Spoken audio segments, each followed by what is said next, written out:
Critical Eats. It's a pleasure to be here. It's a pleasure to have you here. Got some new friends, new Twitch followers, and new subscribers on YouTube. It's a pleasure to see you all.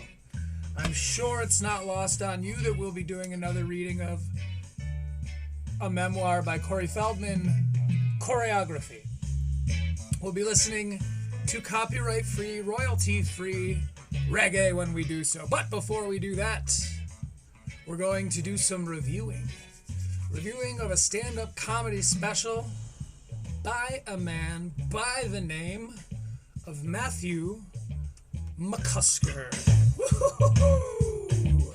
Matthew McCusker. We're not pretending this is a talk show. We're just cheering because we're happy people. Blue data. Spam elsewhere, my friend. Happy hunting. Anyway, so before we get into reviewing Matt's special Faster Than the Speed of Love, kidding, it's called The Speed of Light. Just straight to it. I'm here for that. Before we get into that, I have what at the time I thought was a pretty big scandal I was uncovering. However, it turned out, if Matt is to be believed, it turned out that indeed it was not his fault and not as lascivious as all of us were trying to make it seem. So, what, I'm sure you're asking, am I talking about?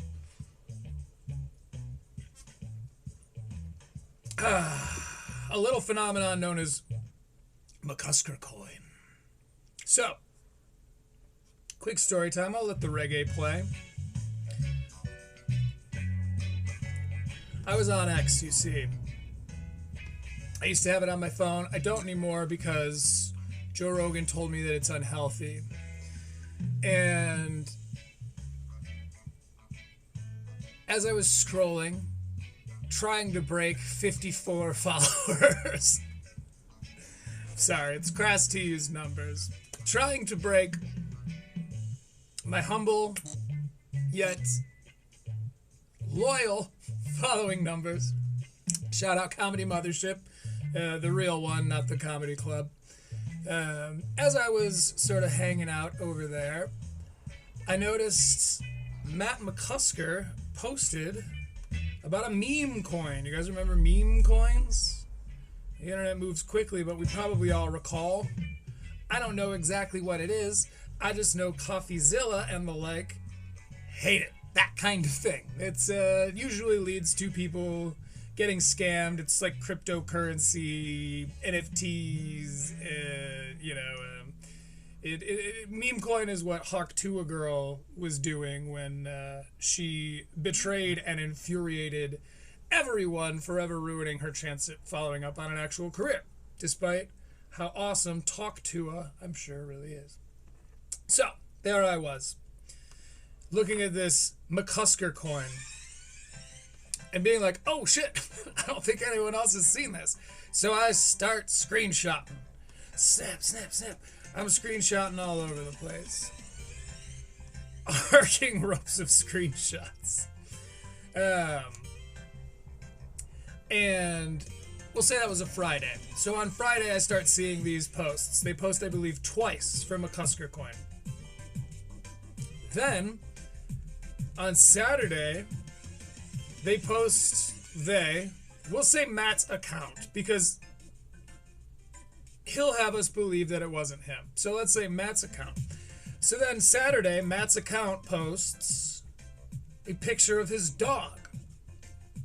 Jippo, I'm sure you're asking me, how do you know it was his dog? Well, I did a little snooping. A little good old-fashioned, what does Matt McCusker's dog look like? And sure enough, it was his dog. Not only that, but among the images I searched, that particular picture was not among them. Gasp. That will become important, so keep this dog picture in mind. Then the next day, they think they posted a little bit more. McCusker coin, get in on it now. I blah, blah, blah, blah, blah, blah. And I want to say by the day after that, Matt McCusker, we'll say within a week of the initial posting on this initial Friday, within a week of that initial posting, Matt McCusker got his account back and posted on there like, hey, you know, obviously my account got hacked. If any of you were stupid enough to get fooled by it, like, you deserve it. I'm paraphrasing, probably not an exact quote, but that is the exact sentiment. He was in essence saying, like, I can't believe you thought that was real. You're all so stupid. Clearly it takes an intellectual to get his account hacked in such a way, so he has the high ground on us there, boys. But calls us all stupid for thinking it's actually a coin. And it all kind of went away. At the time, the comments, I forgot to mention this, but at the time, the comments were going nuts on these McCusker coin posts, especially the first one's really the one I know I have screenshots of. But people being like, the shaman has fallen, which was going to be my name of the video, is going to be the fallen shaman, Matt McCusker coin, story, headline, clickbait, something of that effect. Working title, we'll call it. So, then Matt, you know, everyone sort of moved on. I kept all my screenshots, but I was like, fuck. Like, I should have put my video out when I had the chance. Because I did have the head start on it. I lost that head start. So, what we're going to do is watch him address it. Now, this is a website called YouTube Shorts. Let's hear it from him. The man himself, Matt McCusker. Dude, my Twitter got hacked. Oh, yeah. Were you aware?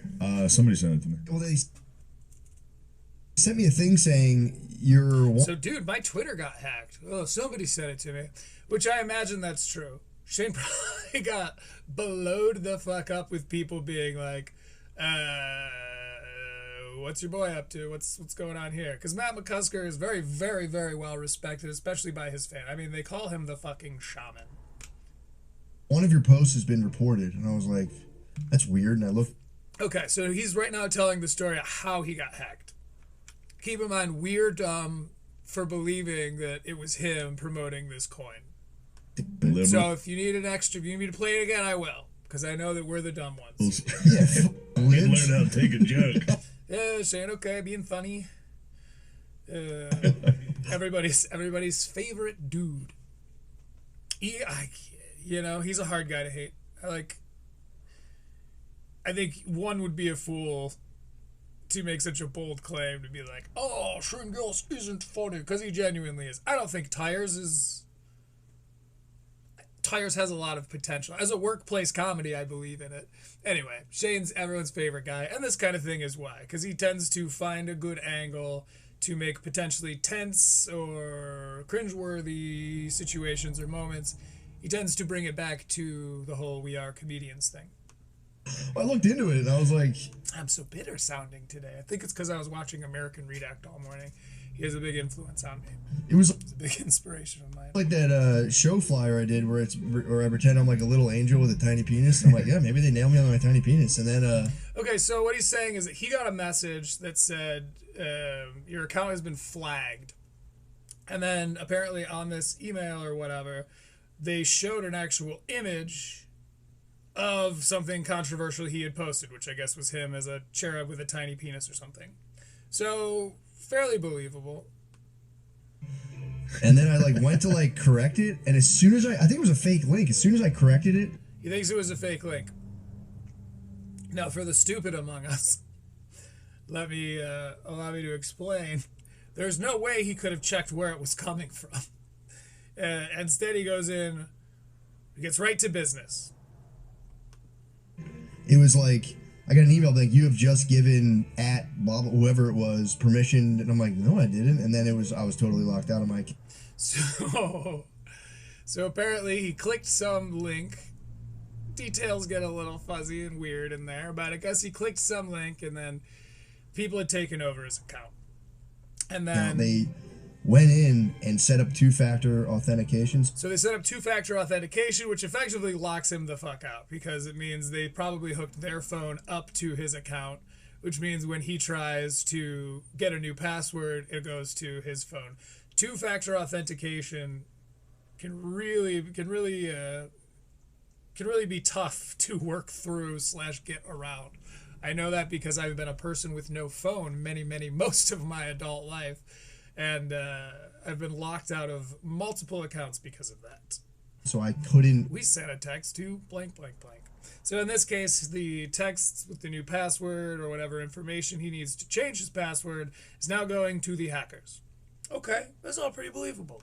Log in. I mean, it's tough to think that someone as brilliant as the shaman might fall for something like this, but then again, I am dumb for believing that it was him posting it. So every time I would try, I'd be like, send me the code that was just sent to you, and it was like, no code, I don't have that.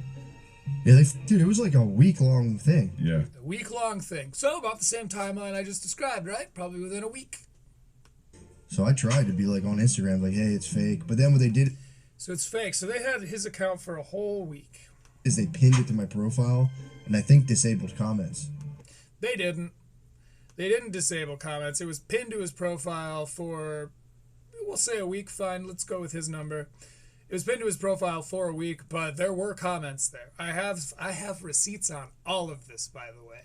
I may not be recanting this story perfectly. I am doing it to the best of my ability to remember, to be very clear. But I do have screenshots of all of this, because again, I was just like, oh, we stumbled on something good here.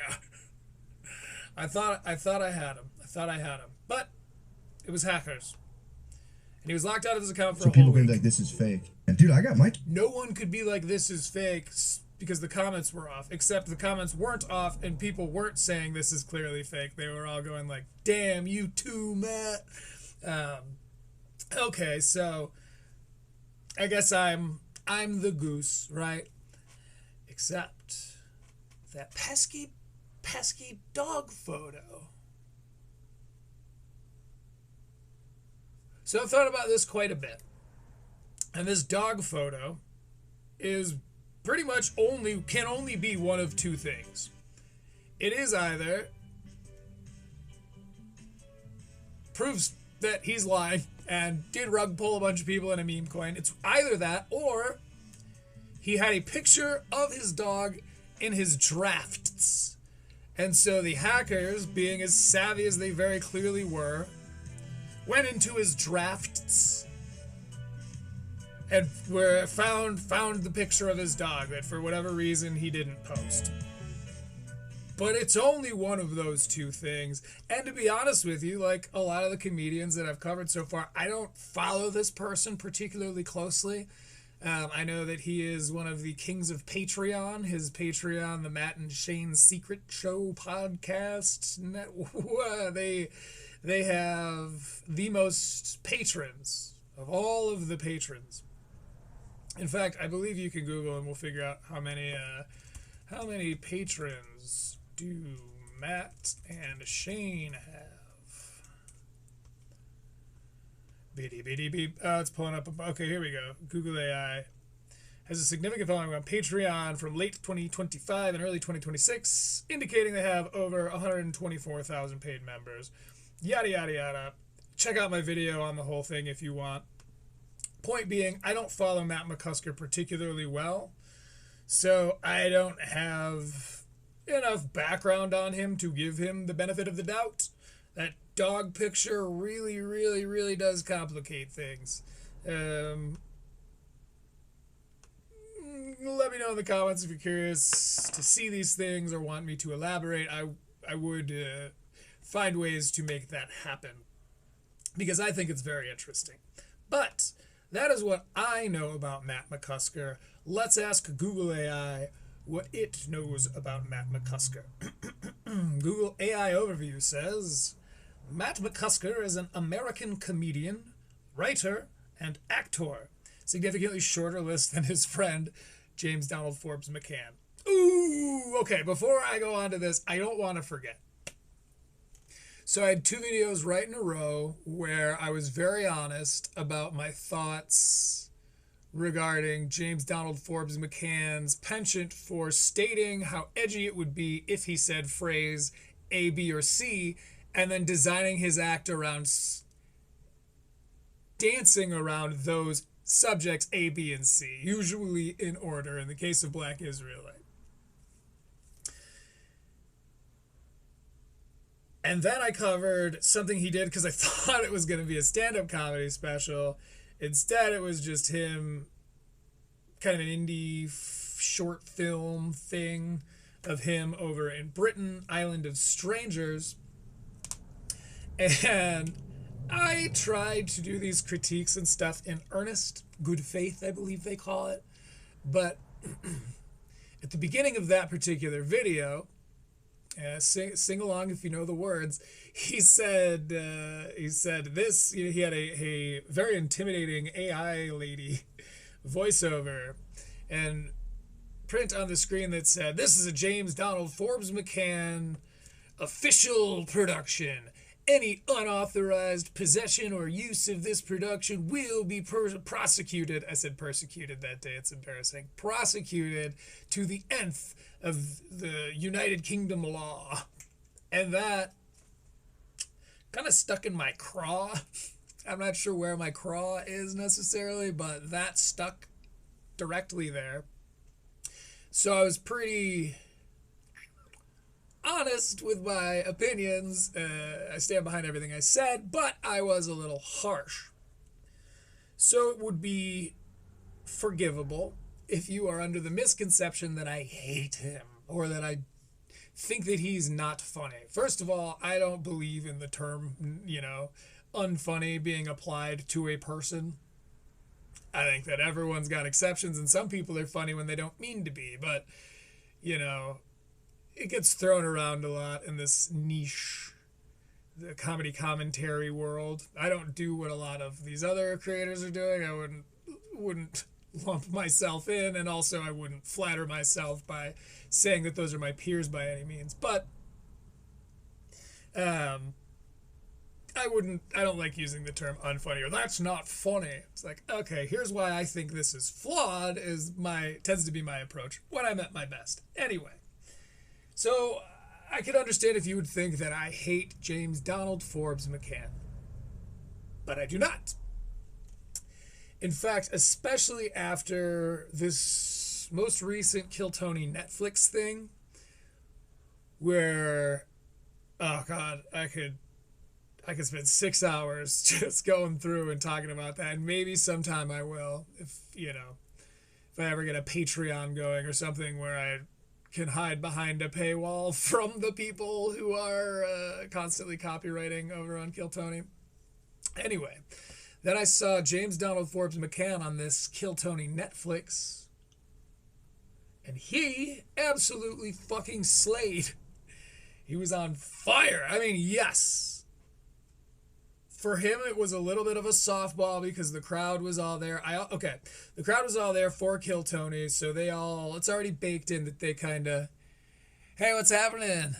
Acronym.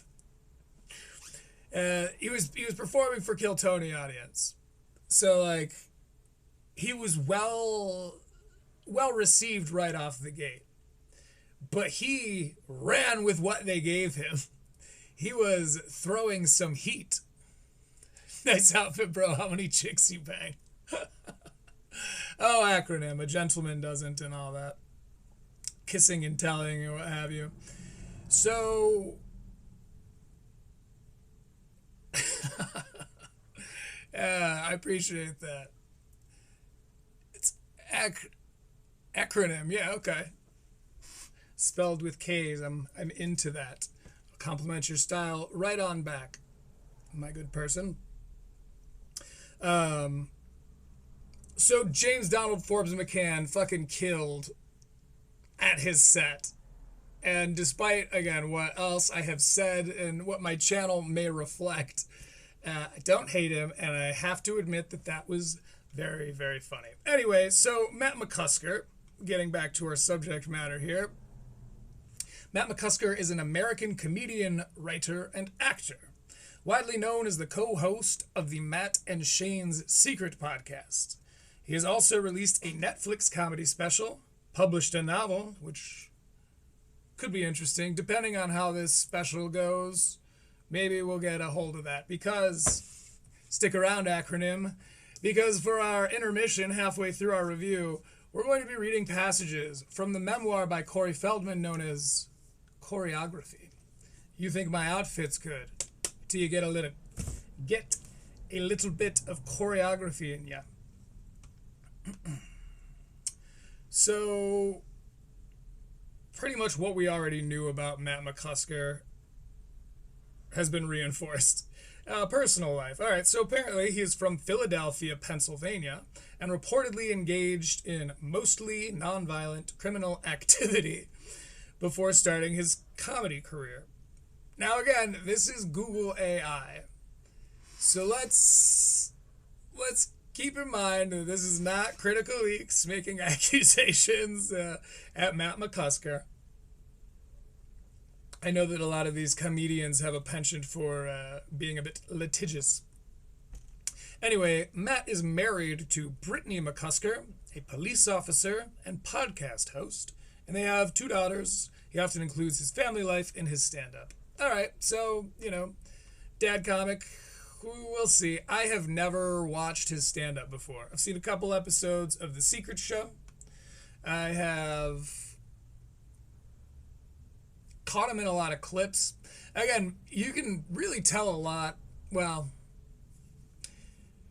you can tell a lot about a comedian by the way the comedy commentary scene is talking about them.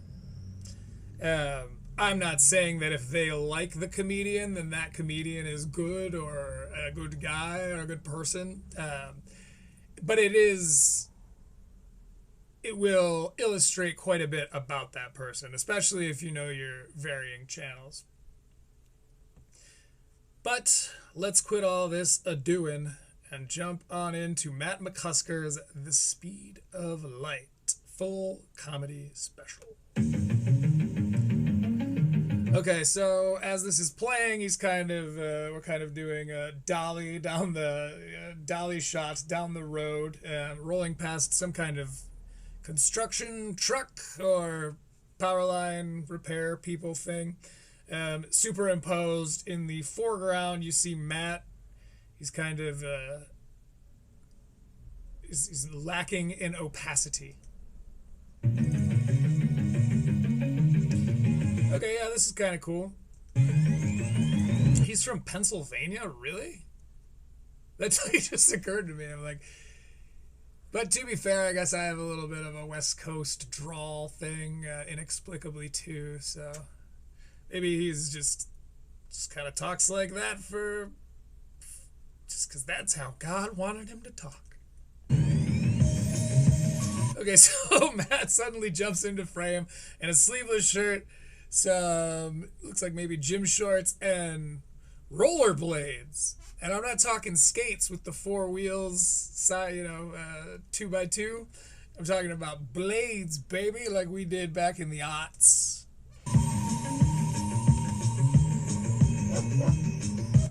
He goes past. He's blading and he goes past this seemingly homeless man who barks at him. Right here.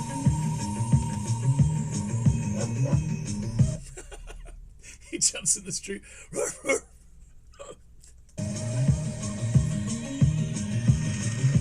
It's got the brake on the back and everything. They even take a sec to show that shot. Whoa, I'm already enjoying this. Gives a guy a high five on a bench.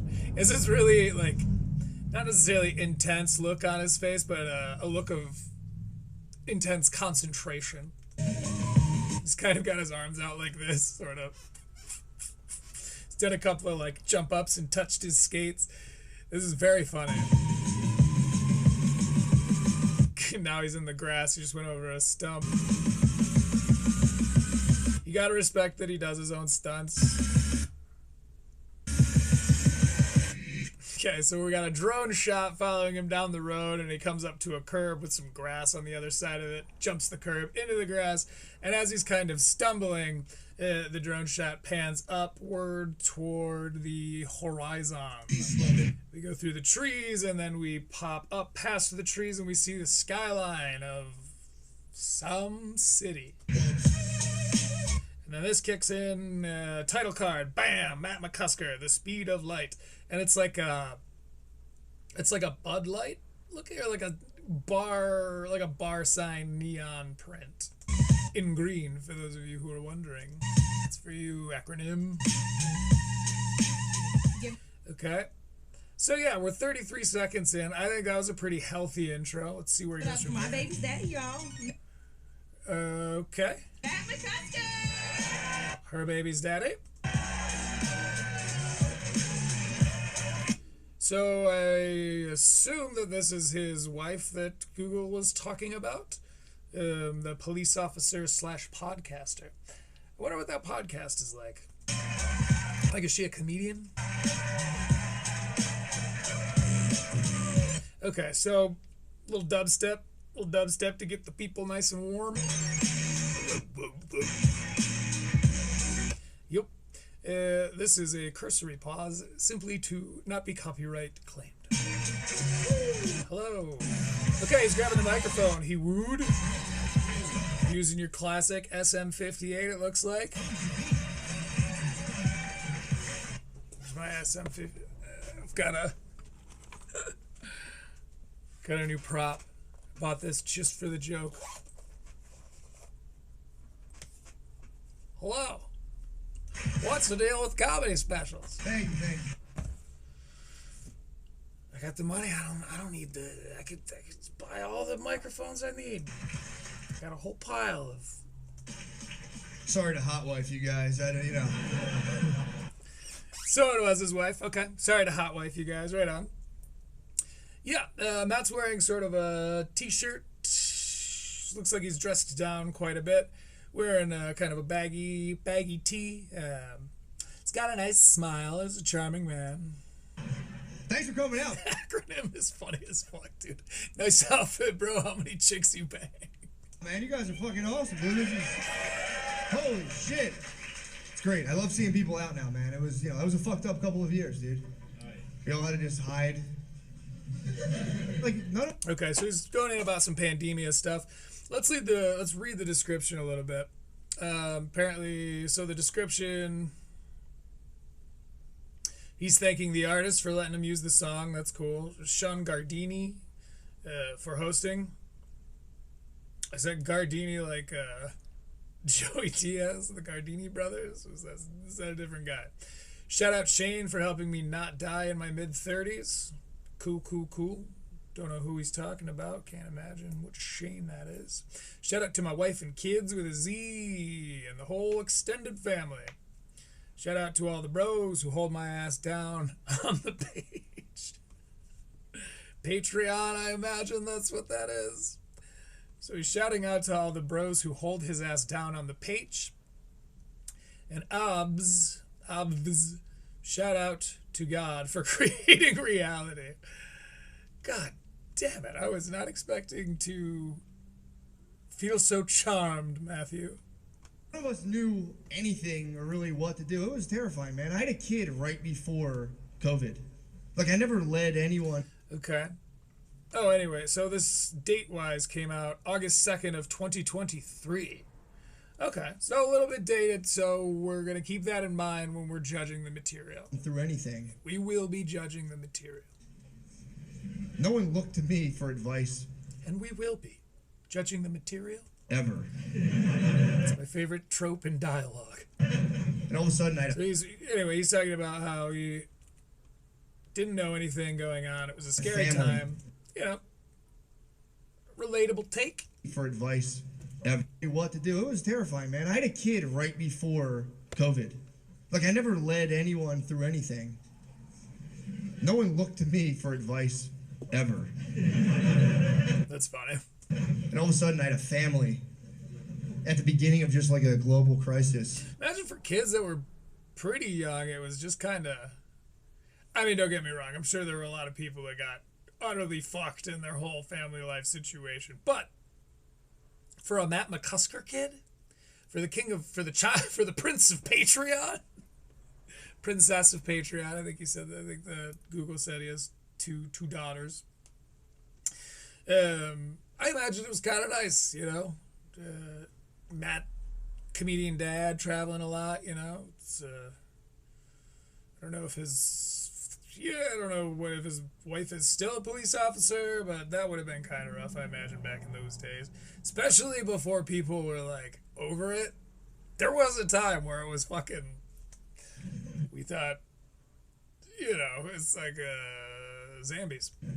And I don't know how I handled it. I still, you know, time will tell, but like my wife freaked out, dude. I remember the day she found out, she came up to me and like she was like looking for guidance. She's out.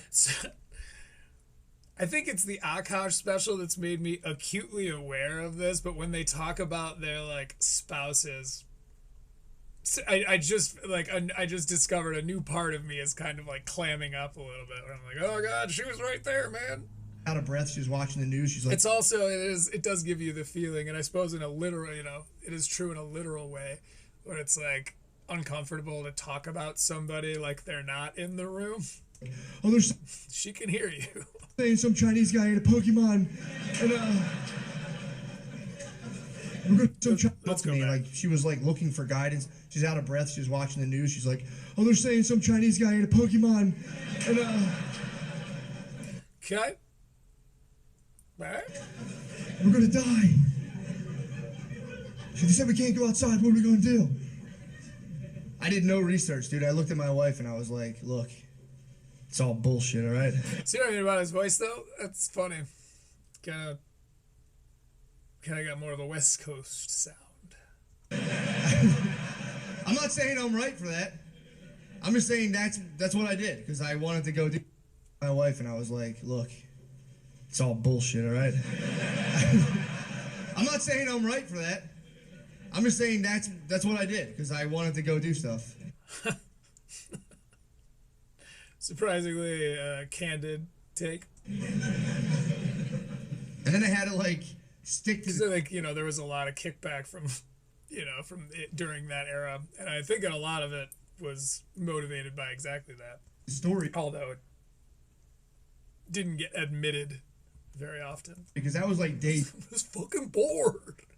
3. It started ramping up. We were watching the news and they'd be like 37,000 people died today and I'd be like, that's just statistics. That's talking to her friend would be like, my aunt just died of COVID. We're like, we're so sorry to hear that. On the way home, I'd be like, yo, your friend's a liar, dude. Dude, that's crazy. This is a funny, I think a pretty clever way of doing self-deprecation. Rather than being so on the nose about it, like, yeah, I know I look like blah, blah, blah, blah, blah, blah, blah. He is, you know, he's the butt of this joke. But not in such an on-the-nose way. But yeah, that was a weird time to have a kid, like my first kid, dude. You know, just like to have to deal with all that. And then I had to like, you know, be a new father, which, you know, it's Going into kind of a, you know, a little bit more of an emotionally charged bit than you usually see. it's difficult, man. Right, you know, cutting right past the small talk. Everyone like kind of like laughs like, "Oh, you better take a nap. You're gonna be sleepy." It's like it's not fucking funny, dude. Like I have brain damage from the lack of sleep. I like see shit out of the corner of That can happen. my eyes now. I'm told. So you're very sleepy, and also no one talks about this part. You're also as a new dad, you're like weirdly horny all the time. You are, because it's, you know, don't be shy. Okay. Hi, sir. Don't be shy, sir. He points obviously to a crowd member. The camera cuts back, and this is actually interesting direction here. We'll have to wait. Gotta call myself out on this. I had a couple of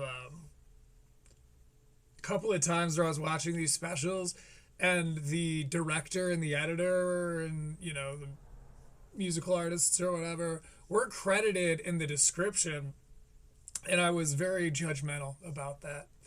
Very vocal about how I found that to be distasteful.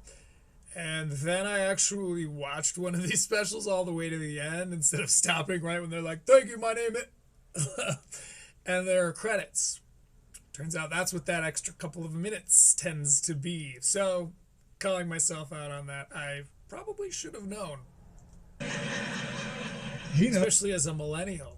Yeah, because like, you know, your wife just gave birth, so it's like the pussy blew up, dude. The pussy is out of order. I imagine they developed alongside one another, but if this weren't, you know, Shane's bestie, he'd probably be called out for like, because, yeah, he's kind of doing the Gillis. Pussy's a lead. Did I have this on my show notes? Okay. That reminds me of the regs, and the regs that just came out was insane, and I had some time codes and stuff for that. I might make, you know what, I'm probably just going to put together a whole show's worth of stuff based around that, but look forward to that coming up here. It'll probably have something to do with the other comedy commentary videos. You're right what you know, right? Led Zeppelin, dude. It fucking I watch a lot of their content, I'm saying. crashed. Your body doesn't. Having a rebellious mustache day. These are free range wings. They do as they please.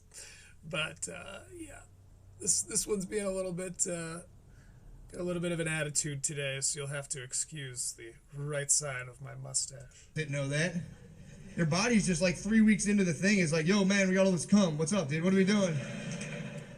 Like, no, Gross. not right now. So then you go on like a 40-day no The sensibilities of a third grade boy. fap out of Ew, girl stuff. necessity, This motherfucker got cooties. walking around, and people just start making fun of you. Make people shit on dads. Like, look at this guy. Look at his fucking This is the third special in a row where I'm hearing some dadvocates. dad bod. Look at his belly. It's like, dude, this Dad bod, and this is the third time that the first thing they bring up about dad hate is dad bod, which I think is quite funny. I like that. is a cum tumor, man. Ooh, let's go back. God. Oh, Look at dad bod. his belly. It's like, dude, this is a cum tumor, man. Really gross, but I have to admit that that's funny. It's disgusting, but it's a funny thought. It's metastasized.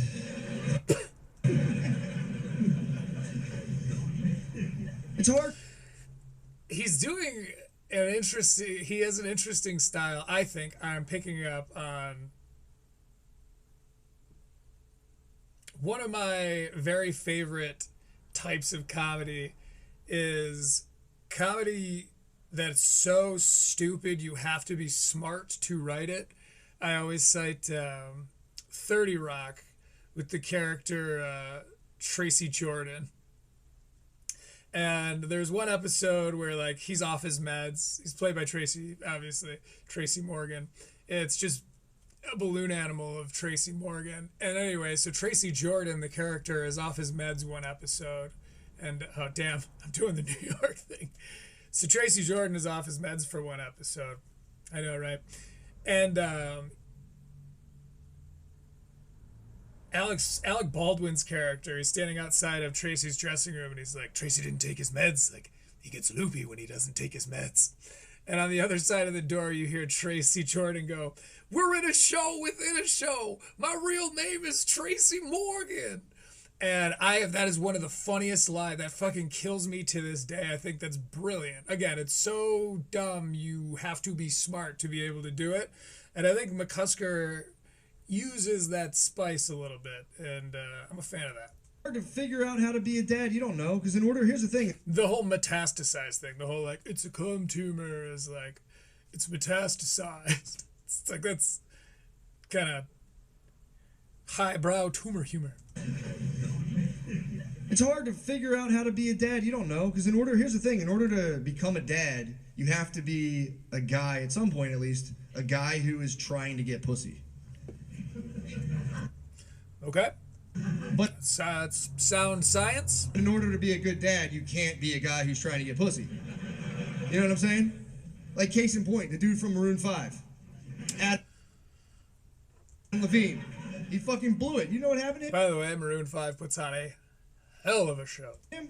He messaged ladies on Instagram. Saw them live when I was working. It might have been at Bottle Rock Festival, which I've talked about on the show before, but I was blown away at the performance. They went crazy. The peak of the show, the climax of the show, Adam, the singer, and whoever their guitar player is, they were doing like a back and forth call and response, like so the guitar would be like,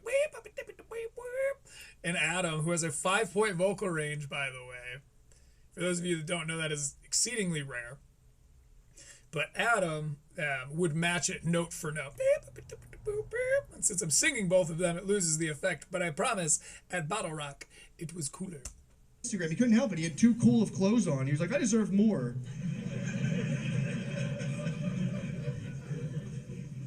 He couldn't do it. He was a millionaire with a beautiful wife and family, and even him, he's in a finished basement on Instagram being like, I gotta see this lady's butthole. I don't fucking care. He lost me a little bit. I gotta start going back after I rant. He couldn't do it. He was still training my muscle memory.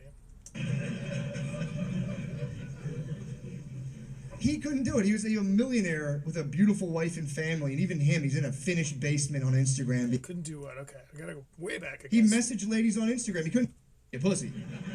You know what I'm saying? So at one point, every dad was just a guy trying to get, like case in point, the dude from Maroon 5, Adam Levine. Right, that's where we jumped off. He fucking blew it. You know what happened to him? He messaged ladies on Instagram. He couldn't help it. He had too cool of clothes on. He was like, I deserve more.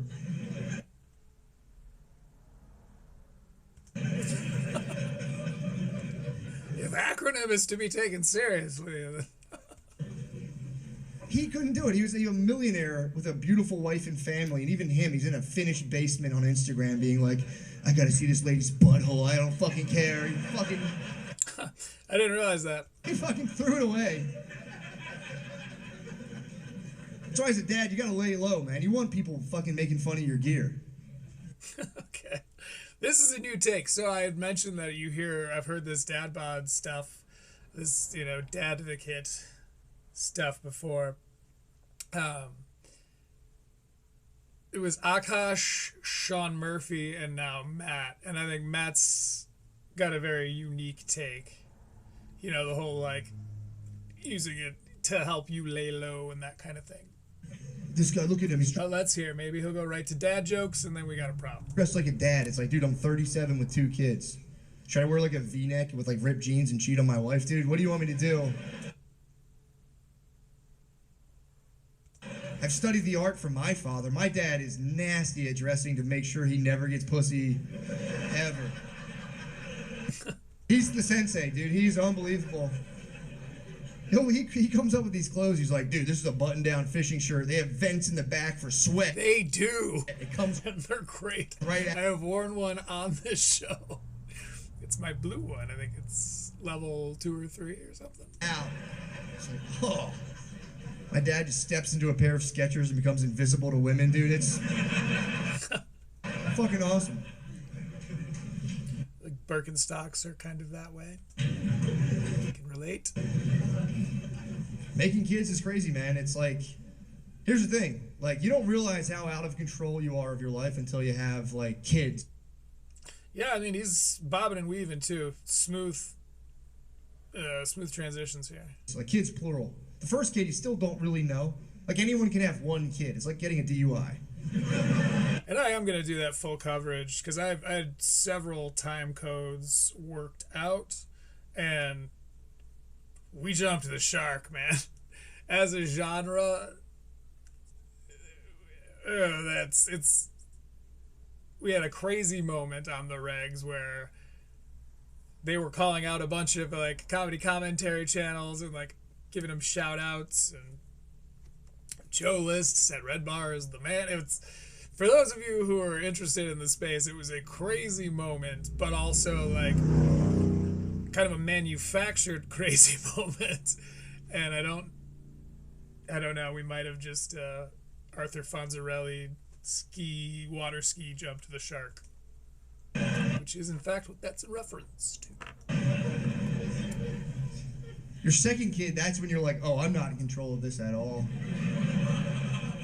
Because after the first kid, it was such like I was so thunderstruck by the whole experience. I started like telling my wife, I'm like, look, we're gonna plan. I can't hear the word thunderstruck without thunder. So thanks a lot, Gen X. In the next one, we're gonna wait a little bit, save some money. My wife was like, "Come inside me." I was like, "Yes, ma'am." God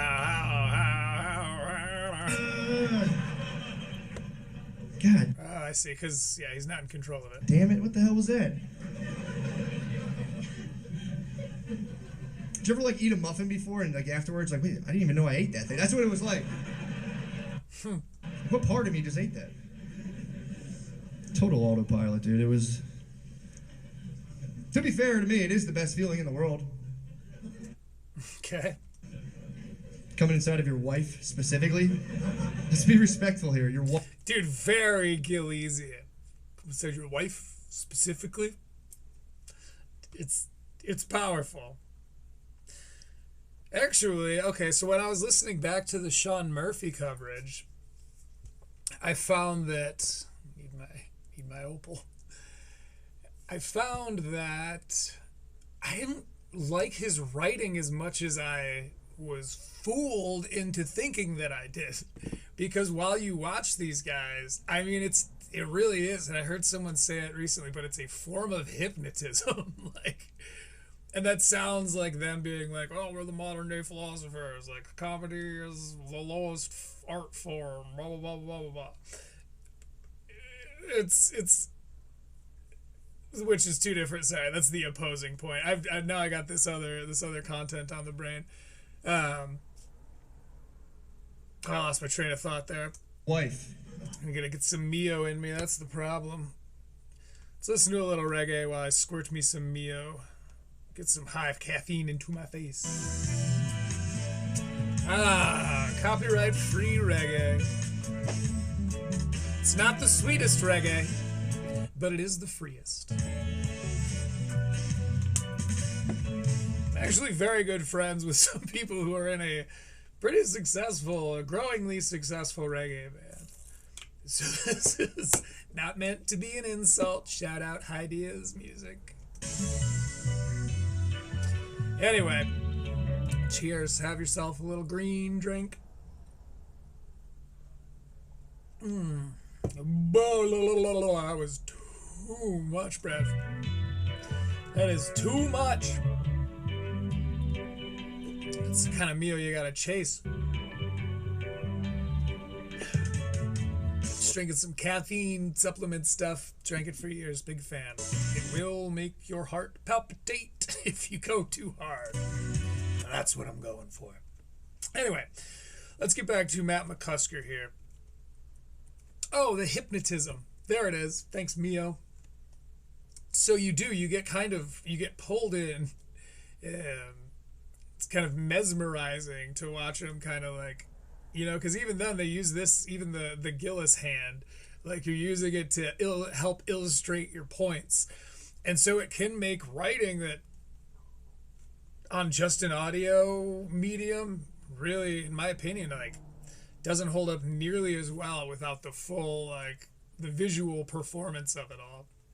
So there is some wizardry at play here with this Gillis hand. To be fair to me, it is the best feeling in the world.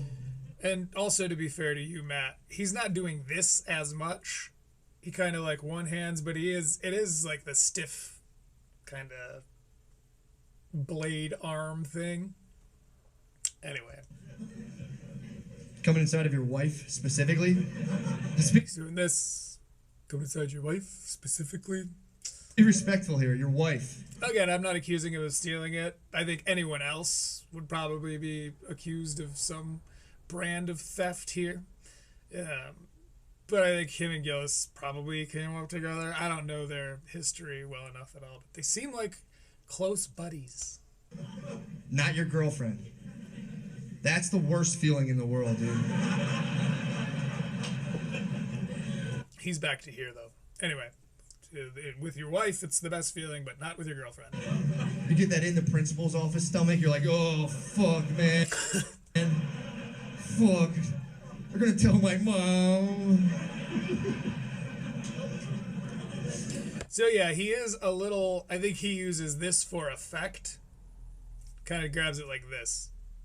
Okay, yeah, it's not this, it's full fist. Sorry, I'm learning the Gillesian method of microphone work. It's pretty cool.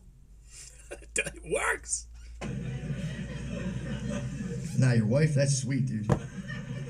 It makes me feel like such a gross idiot. Like, that was my favorite thing. I traded 3 years But of yeah, sleep. he spends a lot of time like using his arm similarly, but not.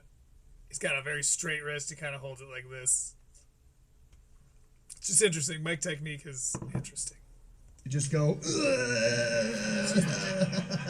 As a former frontman, I think it's interesting to watch how comedians use it.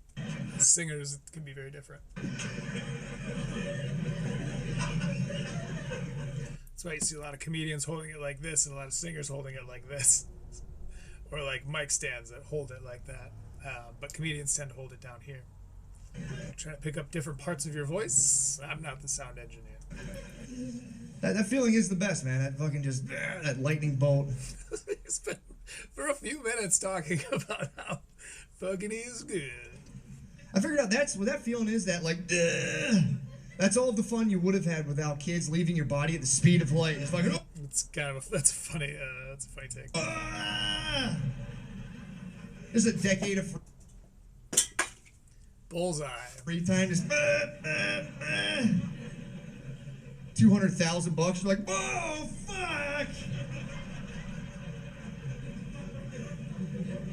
And there's that like last little bit. That's It's, again, funny. It's a funny take. That stuff you push out of yourself. It's like a weekend trip to Atlantic City. You're like, fuck it. Which can be tough to do, given the subject matter. How long have people been joking about sex? I didn't want to go to that. It's a compliment, by the way. It can be tough. It can be tough to tell, coming from me. I'm aware. It's tough. It's tough being a dad. It is tough. I was referring to what I said before. Anyway. Makes me think of my old man. I said, damn, dude, I didn't know what the guy was dealing with. Thought he was just kind of like an angry feller every now and again. I didn't know he was a deeply sexually frustrated man. Sound got kind of weird there. I think they're using audio from two different sources. That must be what it is. So they have the crowd mic'd, but that mic is either the wrong type of mic or is turned up a little too hot. Because you can hear Matt McCusker's voice in a distant mic and also the one right here. It kind of creates a like effect. Listen for it right here. I didn't know he was a deeply sexually frustrated man. You feel that weird audio? That's even weirder than I thought. That seems like a crossfade. I didn't know he was a deeply sexually frustrated man. Super duper weird. I'm not sure what that was. It seems like it was clunky, but I don't know what they were trying to pull off. Maybe that was a game-saving edit, and it's the best they could do. But yeah, it comes off weird. But I think where that secondary audio is, I think I'm right about that. I didn't know he was a deeply sexually frustrated man. No points deducted, just an observation. I just let him suffer, dude. I could have been, there had to have been something. I could have like at least. Actually, let me roll for it. He's like wingman for him, dude, at dinner. He's been sitting at the table and be like, dude, mom, dad works pretty hard, doesn't he? I think I've seen clips of this. Back when I allowed YouTube to peddle me shorts. I love that they give you that option. I do not have the self-control. Today, they tried to put it back in my feed. For those of you that don't know what I'm talking about, in your YouTube feed, it will suggest you shorts. And sometimes it will do that very aggressively. And for someone that lacks impulse control like myself, I'm like, wait, what? What bullshit skate video is this? Like, and then you're in, and then they got you. And before you know it, you're down the pipe all the way to people who do YouTube Live. Which reminds me, please subscribe so that I can get to 50 subscribers and join the circus down there at the bottom of the pipe. Because I got a lot of homies over that way, and I would like to be able to just go straight to the YouTubes. Anyway, something clever. Guy works his fucking ass off, man. It's like, Oh, I think I've seen this on shorts. this bit. It's like, you want me to do the But it wasn't like this. It had every split second of pause cut out of it. dishes? You guys should watch a movie or something. Zoomers are intense. Should I say Zoomers are intense? Yeah, man. A new dad's only solace is the occasional pity hand job. They're great. Okay. He's got, what do they call it? This is like the Bargatze. I believe Dan Soder refers to this as the general. Apparently, Nate Bargatze injured his shoulder because he was standing like this for too long. I'm not built that way. I have a hard time getting my hand to right here. But Matt's practically scratching his neck. I mean, dude, hand jobs are our flowers, by the way. He touched his tummy when he said hand jobs, and that was distracting. When a guy gets a hand job, we're like, oh my god, thank you. Aww. Oh, they're like flowers for guys. That's fine. Wow. Women just like phone them in, man. You guys are like union laborers all of a sudden. Like, I got 15 minutes. Come on, let's go. I'm not supposed to do this. Is he still talking about handies? Women just like phone them in, man. You guys are like union laborers all of a sudden. Like, I got 15 minutes. Come on, let's go. I'm not supposed to do this.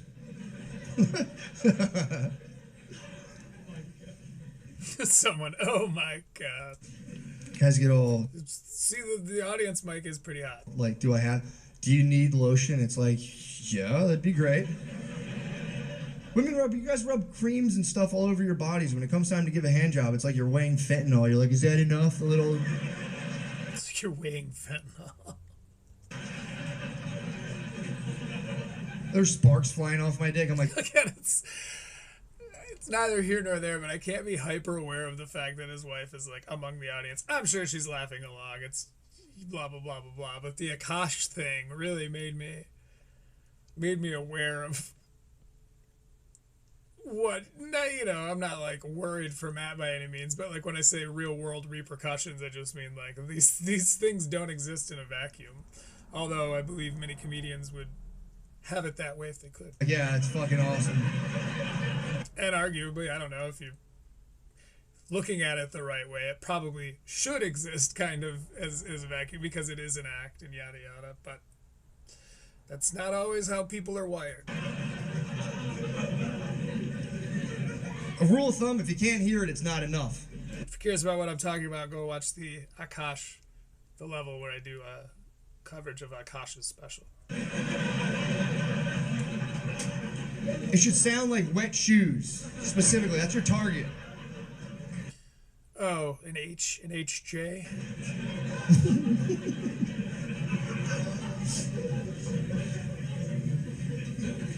Nah, it's not all about dads. Yeah, I guess, okay. I have seen him do the Gillis double grip, but largely he's just using this hand for animation, and this hand's kind of locked in place. Yes, I'm overanalyzing. Women It's kind of what we do here. go through it too. Moms go through it. It's terrifying watching a woman be pregnant. Jesus, I'm so happy I don't have to do that. That shit sucks, dude. You're Oh, be pregnant. I thought you meant watch a woman be pregnant. sweet wife, dude. She's like 6 months That's a nitpick. pregnant. She's like, how do I look? And you're like a fucking thing's grown inside of you. You look like a freak. That's funny. Can't say that.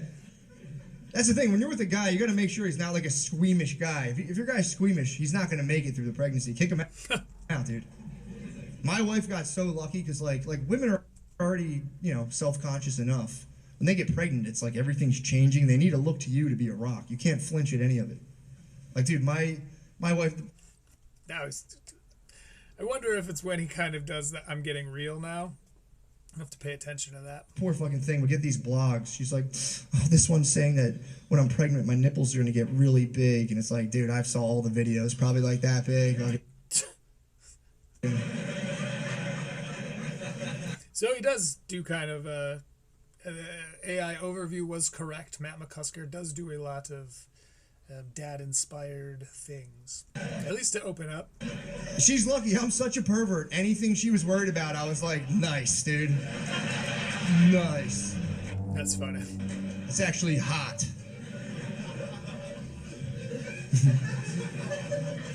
He does a little giggle that really, I think, it's very, it's just charming little giggle. He's done it a couple of times between jokes. Works. Anyone here ever drink the breast milk? No. Really? No? No? You tried your sister's breast milk? I'll be back. I gotta beat off. Okay. You can't say shit like that to me, man. God damn. Oh, it's just drinking water. Oh, it's just a green light. There's a green, a spotlight with a green gel pointed right at the stool. And so when he lifted his water, it looked green, and I was like, I too meow. Well, good job. I applaud you for that. As I said before, not a paid promotion, just promotion, just like it. Fucking weird you guys did that. I did it out of necessity. My wife, you know, she was All right, story time. having a tough time. When women breastfeed, their milk ducts can clog. And, you know, she was like sitting on the bed. She's like, it hurts. She was describing it. She was like, it's like a dull, pressurized ache. Okay. And I was like, oh, I know that.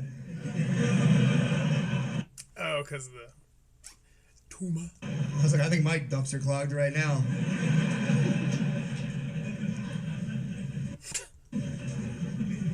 I was like, well, use your pump, man. Get the pump on. She's like, the pump's not working. And we just stood there awkwardly and looked at each other. I was like a vampire. Okay, I'm just going to point this out real quick. I think it's super interesting, the difference between a well-established comic like Matt McCusker and how willing to participate and like assist in the act they seem to be.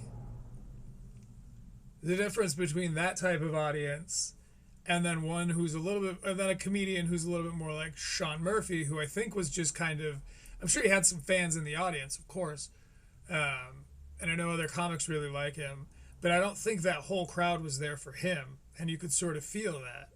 And I think it's almost like watching college football versus like pro football. My friend brought this point up to me when I was far younger, but in college, like, they still have something to prove. They're trying to get to the pros. So they're scrappy and they hit harder and they play harder and they train and, you know, I can't say harder, but I don't know. But they go even harder because they're trying to get to the NFL versus when people get there, when you are playing pro, you're trying to make that last as long as you can. Trying to preserve your body more. You're not going to take as many risks.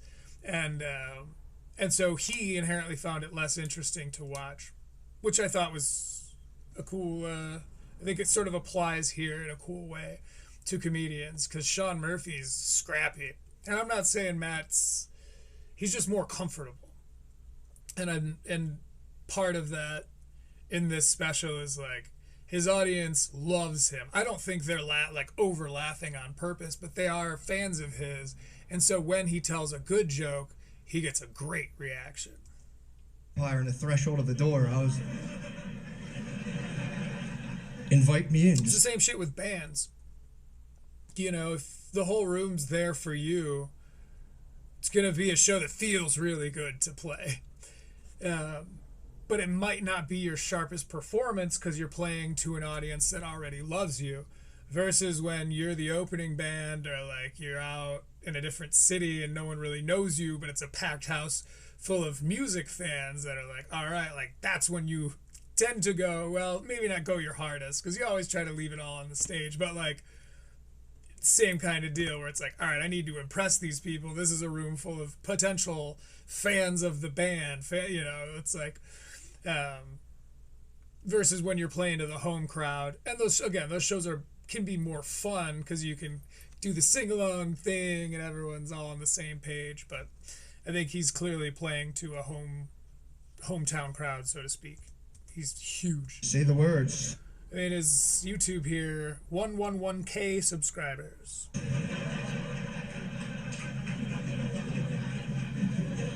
I looked at her, I was like, See what I mean? That's a nice, long, true rumble of laughter. Carrying him from one thing to another. she's like, you would do that? I was like, I thought you'd never. It would be like this, what is it? Oh, it's Friends, where they edit out all the laughs. And then, like, the one I watched, they edited out all the laughs and then added, like, horror music because it was the My Sandwich Ross thing. But sitcoms with the laugh track removed are really, it's interesting to see it kind of like. I think it would be interesting to hear a comedian that has those long pauses because they're pausing for laughter, but it would come off far more jilted. Never asked. It's weird. Get out of the fucking way. Delete that. Yeah, because it's crazy because, like, the milk, you Like have the podcast joke. to, like, stimulate it. Like, it will eventually let down. So I was just on those things, like, a little suckling, dude. I was on those, like, Oh, I see. Okay. That's right. We're back to this. She's like, oh my God, the milk's letting down. I was like, okay, just let me know when. And I backed off and jerked her nipple off as well.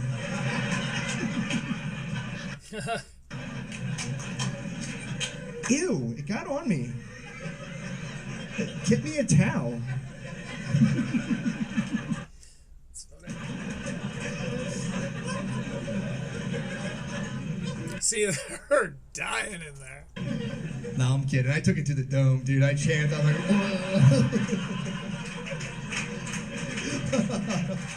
thank you. It's funny.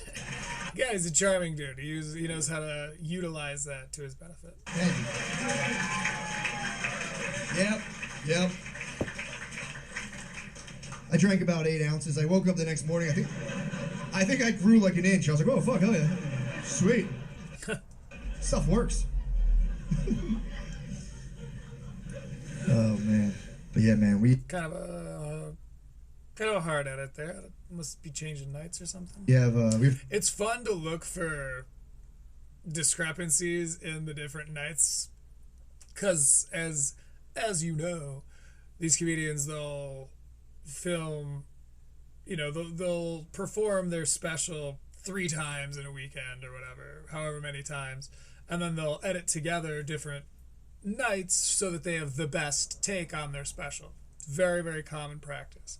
But it is fun, just for funsies' sake, to try to spot little differences in the nights. So, I mean, not even so. There's nothing for me to follow up after so, just because that's fun for me to do. We have 2 daughters, man. I love my daughters to death. We have 2 daughters, and people get weird about daughters, especially a lot of men will be like... And who was it that was saying that performances are for us? It's not for them. I can't remember. Oh, man. Something we saw on Critical Leaks. And when are you going for the boy? And I'm like, I'm good with my girls. They're like, I need a boy. I need someone to carry on my empire. It's like, dude, you drive trucks for Pepsi. What the fuck are you talking about? Shut up. That's funny. Don't tell me I need a boy. If I want a boy that bad, this day and age, I can, flip one of my daughters. I can fucking... So August 2nd of 2023. So, They come... it just recontextualizes this kind of subject material because it meant something different. Regardless of how it makes you feel, it meant something and affected crowds in a different way back in August of 2023. Come with that setting now. You can be like, boy mode. It's almost 3 years ago. Holy shit. But go, fucking boy.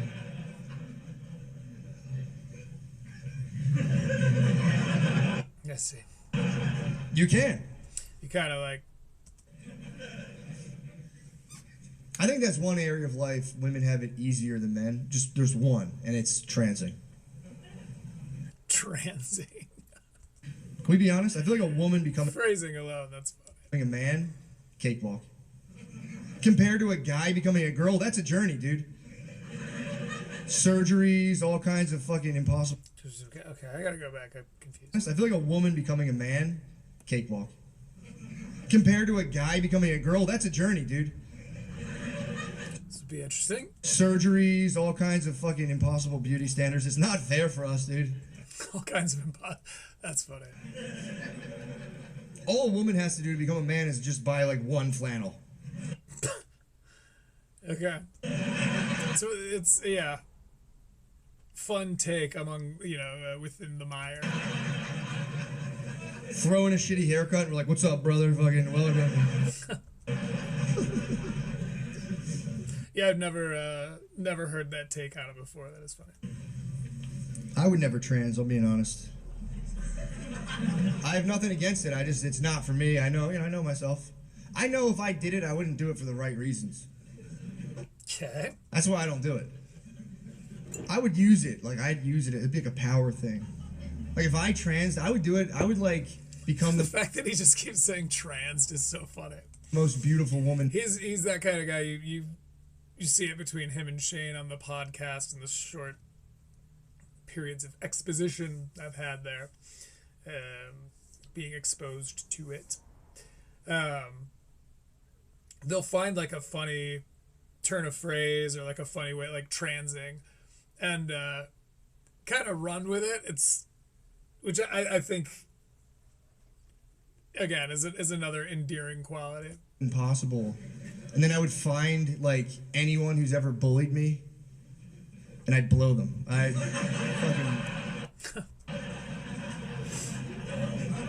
blow them. And halfway through, pop up and be like, "It's me, haha!" I did like a Scooby-Doo mask reveal thing. Haha! Who's gay now, dude? Yeah, but okay, but that's a concept we've definitely heard before.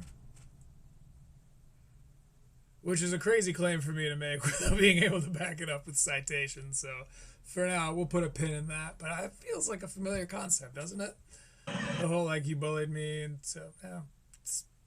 I feel like this is more specific. This has more steps to it, but at its core, I think we've heard of this like revenge blowy thing. But I can't place it, so it doesn't count. And be like, us, I guess we're gay. Fuck. All right. Dang. But now women have it tough, man. I have daughters now, so I'm looking up women's issues. I'm trying to Really, the only difference is you can tell is kind of in the crowd. champion them. You guys got a lot But again, the edit room really seemingly knows what they're doing on this one, because of stuff going on. I've noticed. I went on Google. they've done a good job of hiding factors that might tip someone like me off. The other day, came across the gender pay gap. I was furious. I just stopped. I was like, Ooh, we also heard this was also a thing Akash did. I think those specials came out. This one came out first, but I'm not saying that anything was stolen by any means. I just mean this is one of those hot button issues over the last couple of years, which seems so strange. The first time I heard it, I was like, is that still something weird? Is that relevant? I guess apparently it is. It feels like it'd be very easy for me to research, but here I am. women have been getting paid 20% less for 100 years for the same job as men. That's ridiculous, dude. That's unacceptable. Dude, women are bad enough with their money as it is. We can't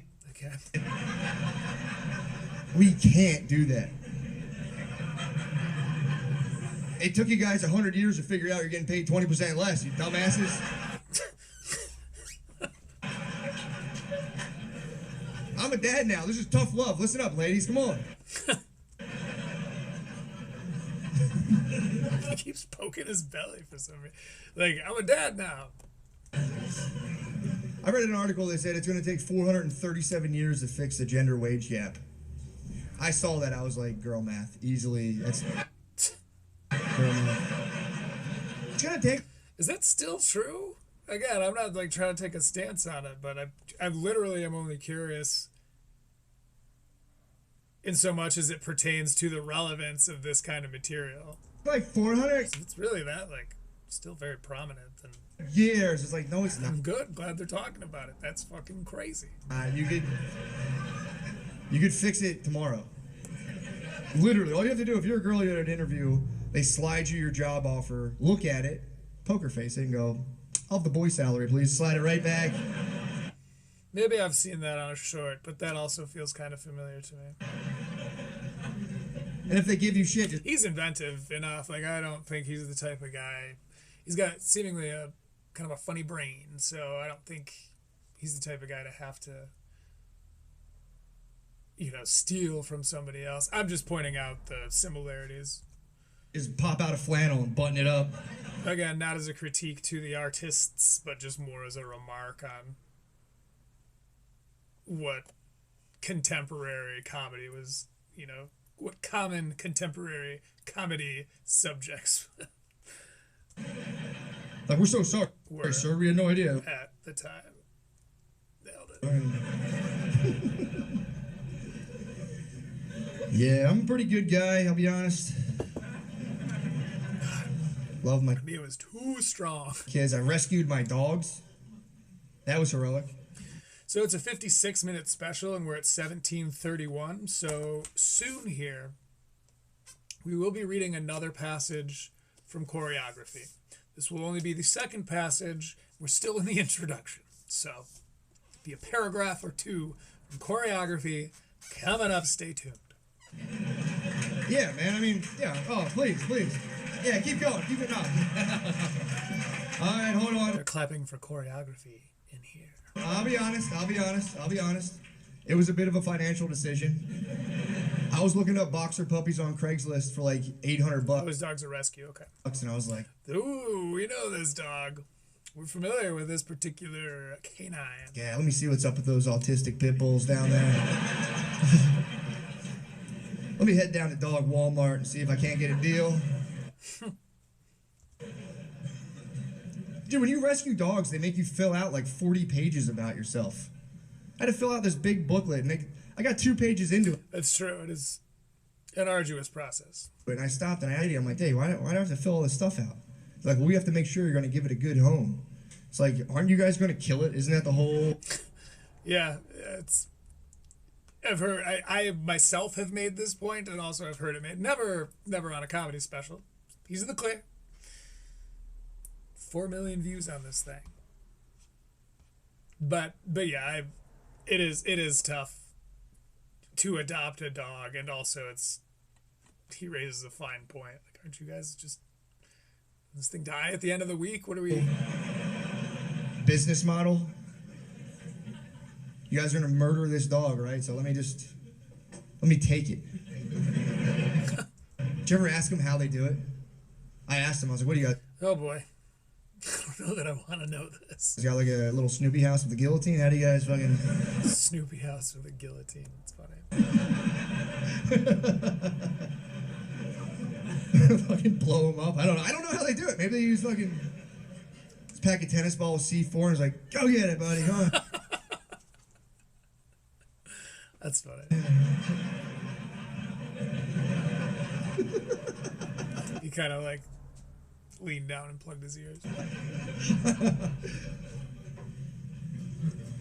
I'll be honest. I didn't realize that when you rescue dogs, when you get them from that place. All right, we're gonna put on some reggae music while I go take a quick piddle, and because as James Donald Forbes McCann would say, I'll have to go now.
back into the comedy club from the nice reggae music song Palms. No copyright music, royalty free music, copyright free music. Shout out Dr. No Copyright Audio Library. 212 subscribers. You know what, buddy? Make that 213. Let's get back to McCusker, the speed of light, talking about his dog. They're like mentally traumatized and like fucked up. I didn't know. I brought my dogs right from the place to a dog park. My bad. That was my bad.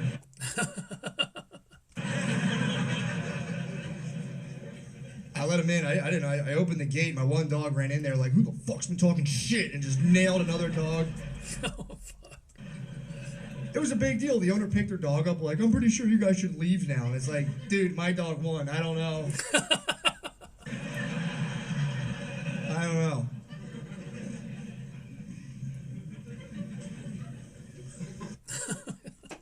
People love telling you they rescue dogs, man. I see bumper stickers about it. I saw a bumper sticker recently. I was behind a car in traffic, and the bumper sticker said, I didn't rescue my rescue dog. My rescue dog rescued me. Okay. I love bumper sticker jokes. It's like, dude, call your parents, man. Just call. They'd love to hear from you. Just call them up.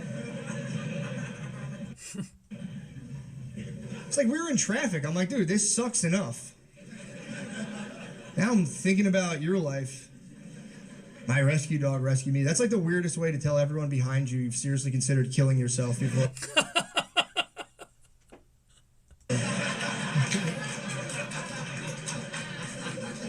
Yeah, I do like bumper sticker jokes. That was not sarcasm. I think it could, especially obviously when well done, but it could be so relatable because we've all had those moments where we see a bumper sticker and we kind of have a thought. So I think it's like an adept way of being universally relatable. And it's, a deep well. Like, I rescued you from what? Myself. Myself. He kind of did. All right. Yeah, no, I'm kind of weird about dogs. I'm joking around about blowing them up and stuff. Like, if people don't like that, I get it. I'm glad he didn't go on to tell us. He just, had some funny thoughts as to how it might work. Get that. But here's the thing. I have, a little void within me about dogs. It's like an emotional block. Because, when I was younger, my dad would always put our dogs down, but, just a little too early. Jesus, bro. They were old. He's not a monster. If, someone dies and they're 99, you're like, yeah, fucking good, whatever. It'd be like if they were, 70.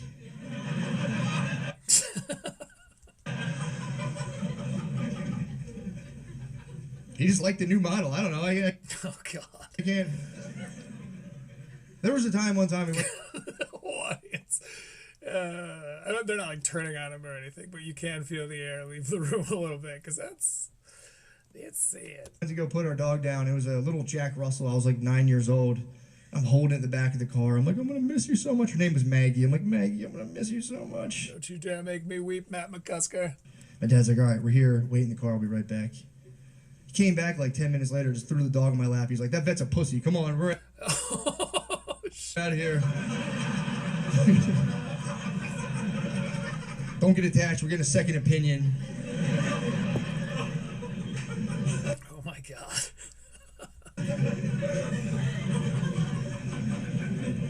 Now, that's not a joke I've heard before. My parents are good people, though, man. My parents honestly are. They taught me a lot about life, man. They're very hardworking. They're kind. They're very salt of the earth. Okay, another thing I'll say, a couple of things to his credit here. It's so funny. I did not come into this expecting to. I mean, I always want to watch one of these and be surprised by how much I enjoy it and become more of a fan of the person. Because of the McCusker coin incident, I did not foresee myself filling this coverage with such praise. However, he hasn't put any ads in.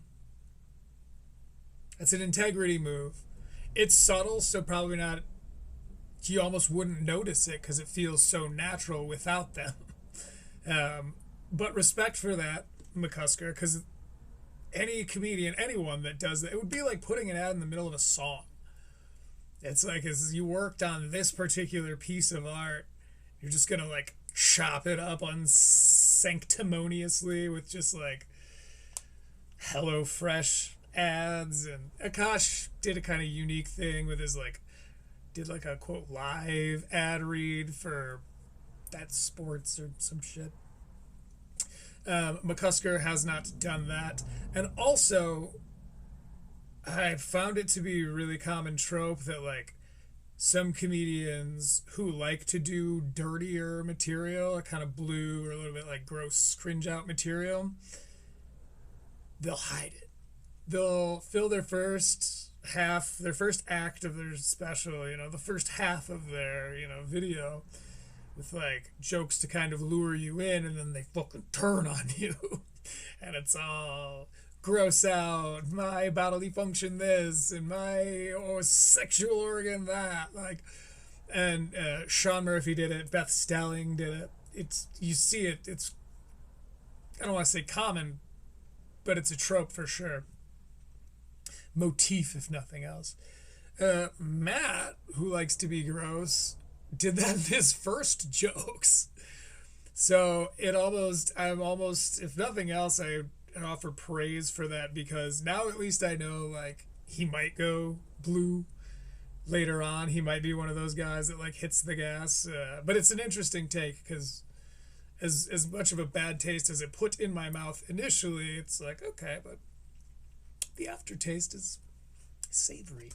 They're very they're wonderful people. But like, dude, here's the thing. You don't realize how much your parents have in terms of book smarts until you get like a little bit older. Okay. Like, dude, first and second grade, they'd help me. I wonder, because how old is Matt McCusker? Is Matt McCusker. Comedian and writer Matt McCusker is 40 years old. Okay, so he's like an elder millennial.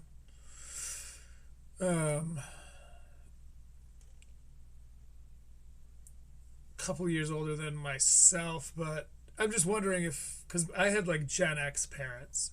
I think because he's 40, his parents were probably a little closer to baby boomers. So it's just interesting, because when you hear people do like parent content as though everyone had parents that were like that, it does very much depend on what generation they're from. I had very young parents. So a lot of the time when guys who are a little older than me are talking about their parents, they're talking about their boomer parents, and it's a very different experience. Smarts. Until you get like a little bit older. Like, dude, first and second grade, they'd help me with my homework. They're just like, dude, circle, square, red, blue. And I was like, this guy's a fucking help me with my homework. I'm going back. Until you get like a little bit older. You don't realize how book smart they are until you get a little older. Like, dude, first and second grade, they'd help me with my homework. They're just like, dude, circle, square, red, blue. And I was like, this guy's a fucking wizards, man. It is great. But then I remember around like fourth grade math, they'd start being like, no, you got it. You go help him. To be fair, the problem was 1/2 divided by 1/4. I was sitting there, I was like, Dad, I don't understand. He was like, fucking how hard can it be? It's fourth grade. They got you dividing fractions? It's like, aren't they already divided?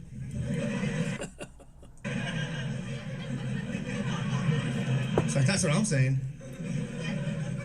And he had a good idea. He goes, go to the back of the book. They keep the answers back there. I'm like, all right, here we go. You flip to the back of the book. It's 1/2 divided by 1/4. The answer is 2. We just looked at each other like, right on. For sure. I just like went outside and played. I was like, what the fuck was that? It's one thing to have your hilarious parent confused by the question, but to also be mystified. So interesting to see somebody who is revered by the certain people who I don't always agree with. In this case, I feel like they might have really got it right.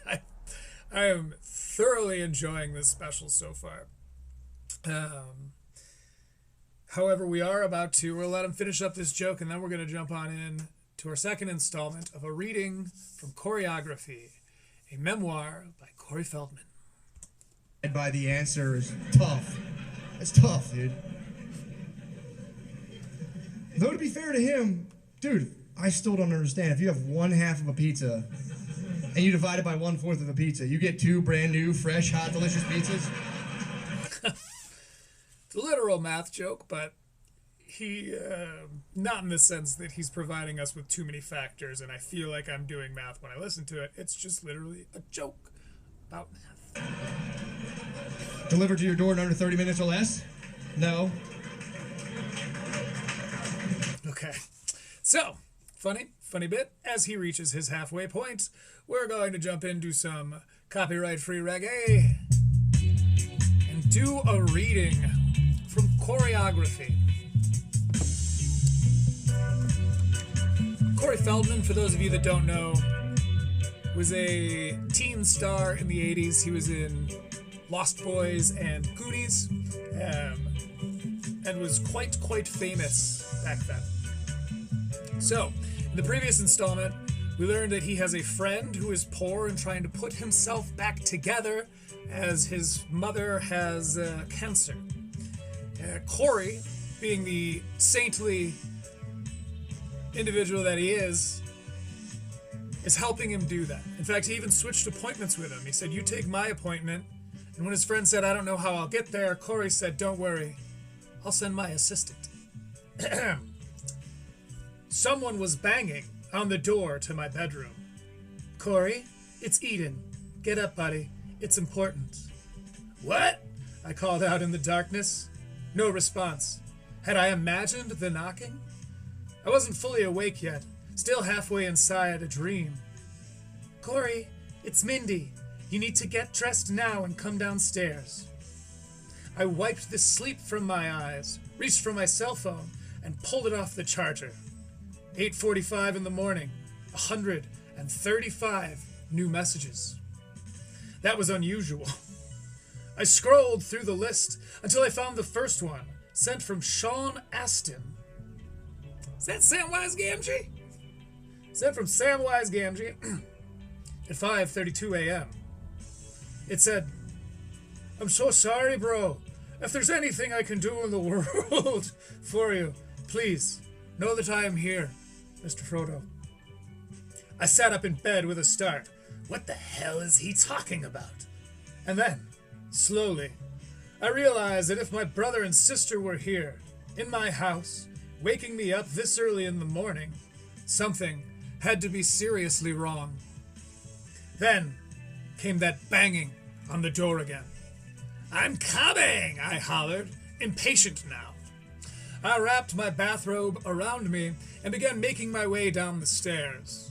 My living room was filled with people. Eden, Mindy, Robin, Dre, my head of security, and Scott, my manager, were all sitting in a circle, maniacally working, their cell phones splayed out in front of the television. I padded across the carpet, tugged tighter on the belt of my bathrobe, and suddenly, everything stopped. Sorry, I need to make sure our reggae keeps going. And suddenly, everything stopped. I looked at the television and realized that I was staring at myself, at clips from The Lost Boys, License to Drive, A Dream, A Little Dream, all films we had worked on together. And then more recent footage from the Two Coreys semi-scripted, quote, reality show we shot for A&E. Every channel, every station was reporting the same exact thing. Corey Haim had suffered a drug overdose. Damn, that is actually heavy. Satirical nature of this segment aside, that's sad. Shout out to Corey Feldman. That sucks. That was it.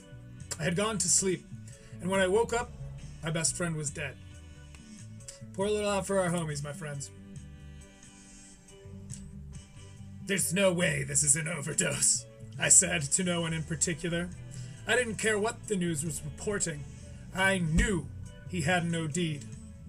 When something goes down in Hollywood, when someone you're associated with gets arrested, or punches a member of the paparazzi, or runs off and gets married, or dies many, many years too soon, you will get a barrage of phone calls. My publicist, Stacy, was dialing me every 2 minutes now, trying to field requests from CBS Morning News, Good Morning America, The Today Show, CNN, ABC, E News, and Anderson Cooper. Every entertainment journalist, every talk show, and news magazine producer was hunting for a statement or an interview or something they could post on the web. Everyone was pushing me to come up with some kind of media-friendly soundbite. Instead, I sat glued to the television and watched as helicopters hovered around the Oakwood apartments where Haim had lived for the previous year. I know you're upset, Corey, I heard someone tell me, but other people are already coming forward. We're going to go ahead and call it right there. A little bit of a cliffhanger, a mid-chapter cliffhanger. This has been a reading from Corey Feldman's memoir, Choreography. Shout out Corey Haim. Shout out to Corey Haim's family. Not what I was making light of, I swear. Your door in under 30 minutes or less? No.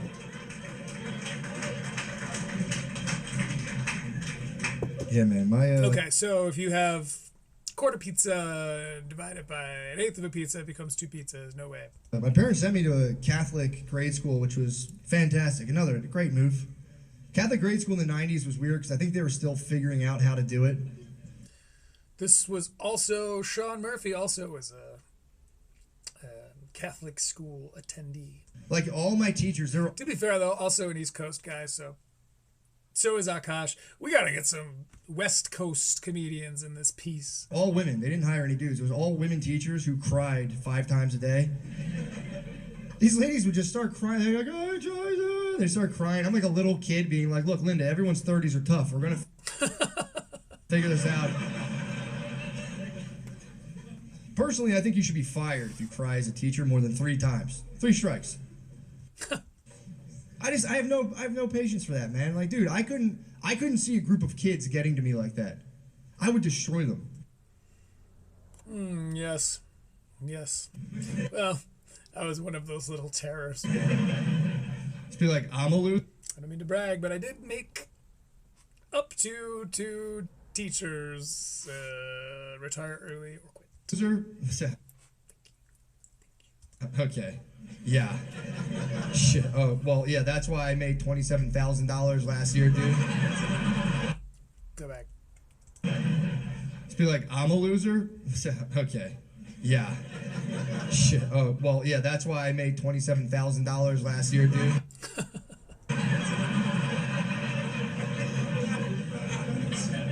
Teachers be not getting paid. Dang. Just be beeping my mom's car out the window. I'm like, yeah, that's basically mine right there.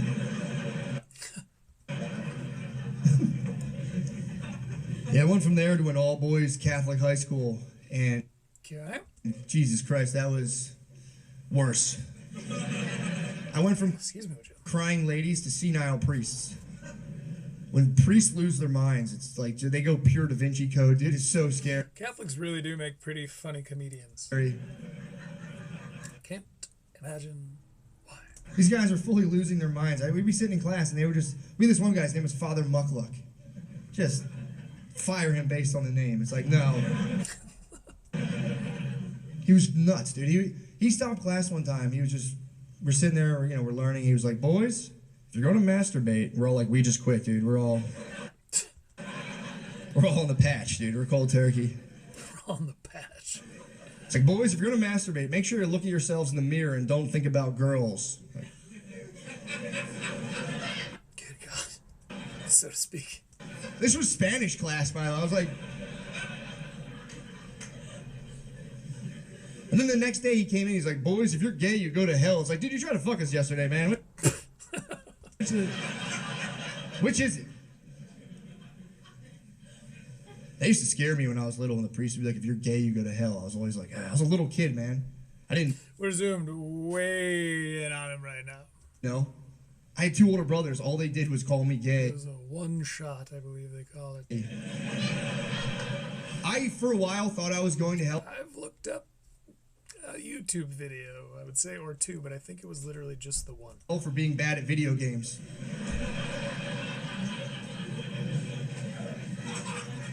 Let's go back. I didn't know. I had 2 older brothers. All they did was call me gay. I, for a while, thought I was going to hell for being bad at video games. There's also that older brother.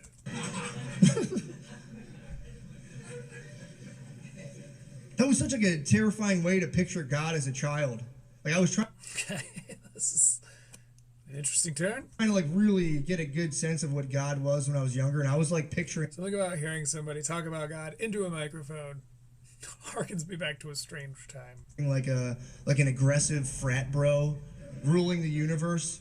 Not against it, I'm just remarking on where it takes me personally. Just some guy staring down on creation with like a cut sleeve robe, just like, what the fuck, dude? Cut sleeved robe. Can you imagine that guy watching your life? That's terrifying. Just pausing it at the end, like, dude, you let your ex-wife play with your ass in Punta Cana? That's kind of gay, bro. You gotta justify yourself. You're like, dude, I was at the fucking pool bar. He's like, oh, day drinking. Sick, dude. Going in there. Yes. I'm in. Kind of a high concept, it's sort of fun. You know, I'm not LMAOing or anything, but I like those, you know, big imagination bits. Yeah, people don't really care, I feel like, about like the, you know, traditional gay stuff, you know, gay marriage, all that stuff. That was a big deal a while ago. Nobody really cares anymore. I think that's a good Oh, because religion to gay, now into gay. Okay. stuff, you know, gay marriage, all that stuff. That was a big deal a while ago. Nobody really cares anymore. I think that's a good thing. Weirdly, though, there's still like 5 bakers down south fighting the fight.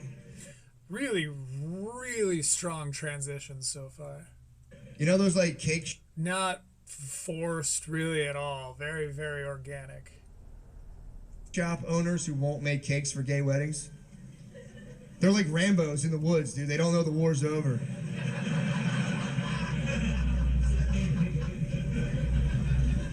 That's such Like Rambo's in the woods. a weird arena for that type of thing, too. Like 2 gay men walk into a cake shop, and the owner's just fucking jerking off an icing bag, like...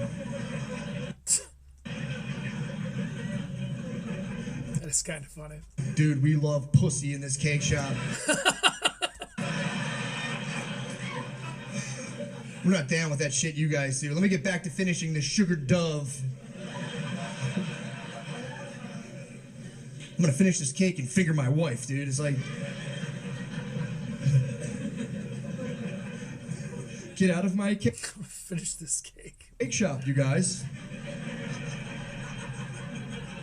That's like the gayest way you can be homophobic. I don't know. Yeah, it's a funny sentence, even objectively. That's favorite sentence I've heard all day, at least. Oh.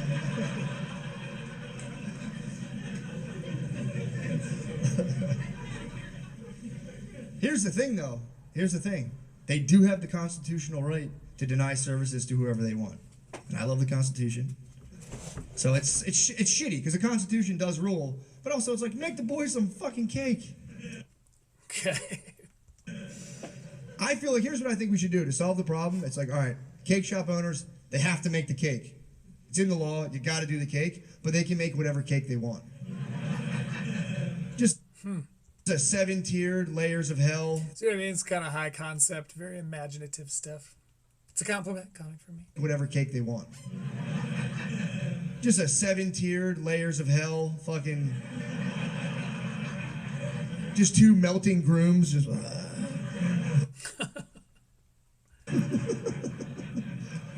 whatever. I don't know. Speaking of gay guys, I have a food allergy. Oh, that's fine. I have a gluten allergy, dude. It sucks. I know, it sucks. My uncles all give me shit. They're like, you just do this gluten stuff for attention. It's like the only attention I get is you guys calling me a pussy. That's... I don't want that. Dude, they pick me off. I go to family parties. I walk in, have my whole family with me. Like, oh shit, Marsh, it's Matt. You can't have bread. Do we have any bowls of cum in the refrigerator?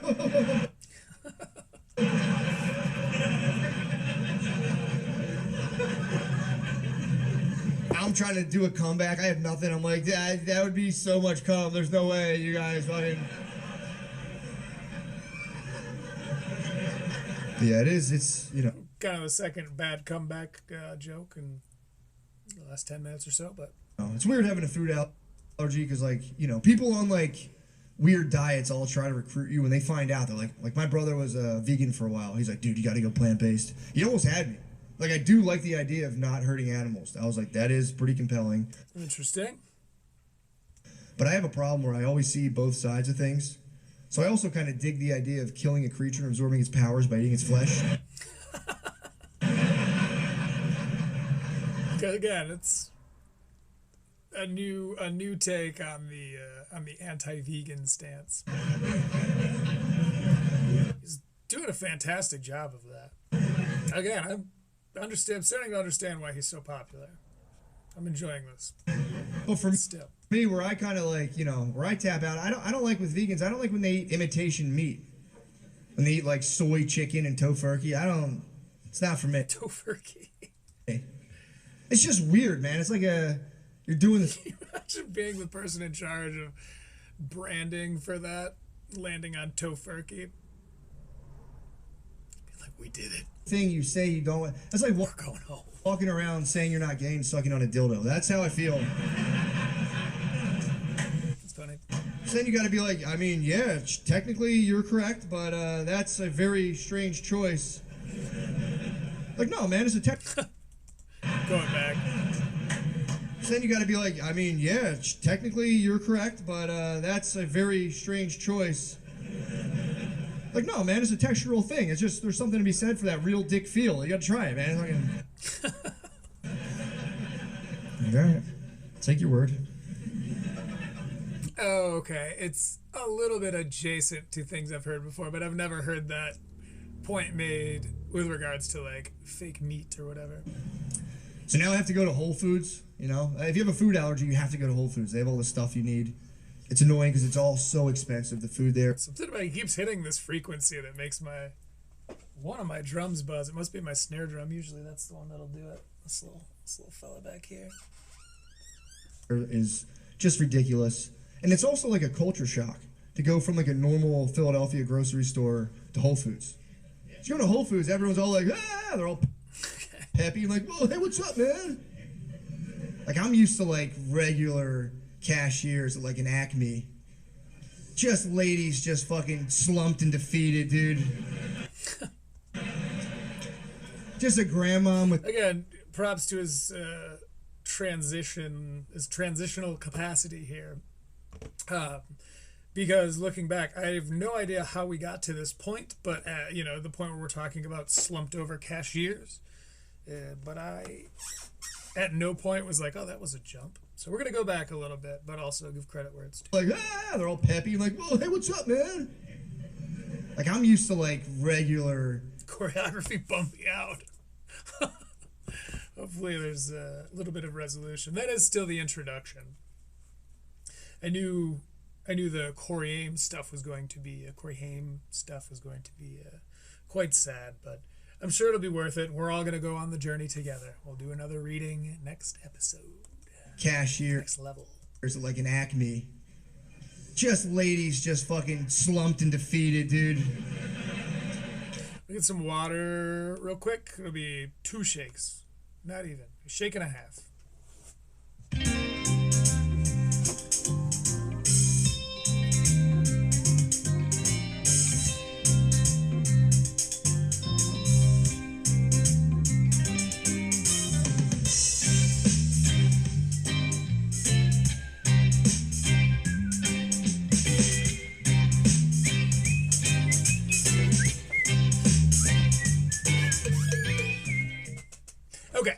we're going back.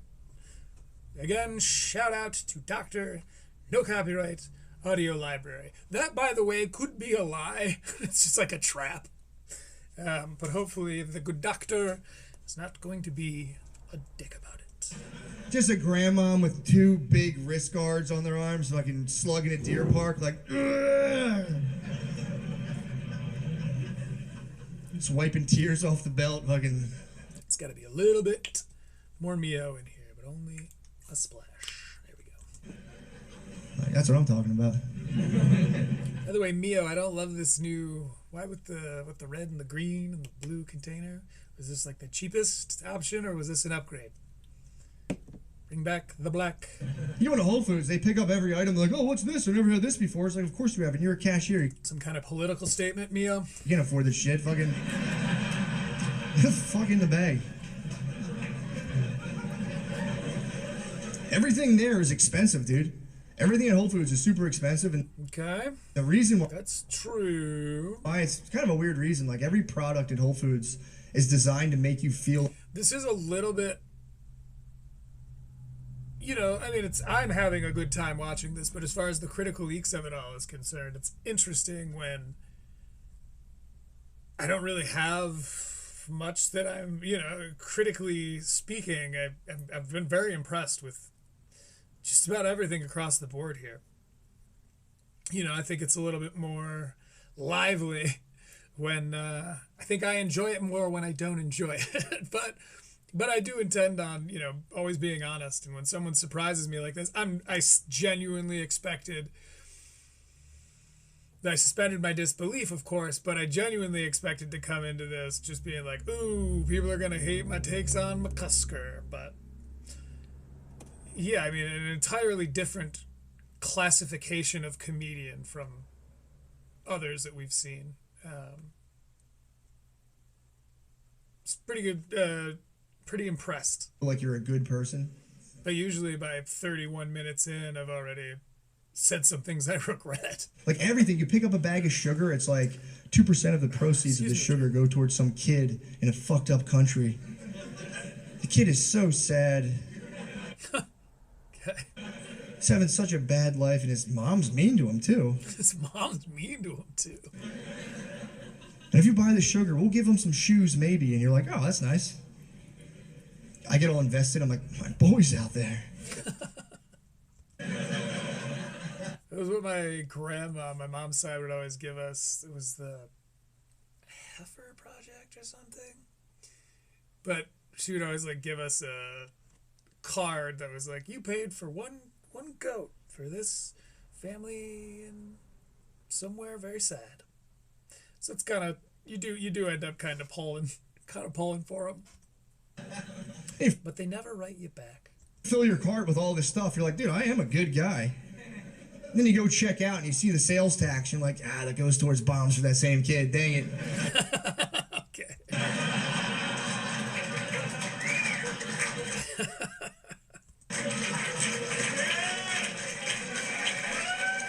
Shoot. Very, very, very clever.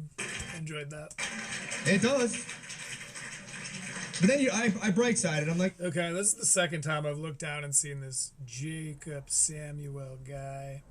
It's been 4 days since it came out now, and 3.3K views. So he seems like a far smaller comedian. He's wearing a suit. I'm just looking at the thumbnail here, but I think we're probably going to cover him next for fun, because he's probably a little more green. yeah, maybe we'll get the shoes first. That'd be nice, Like, pilot flies away But much of this special has been pretty infallible. from decimating a village. Like, you see the moccasins on that kid? Holy shit. It's nice to know there's good. Go back a little bit. Fucking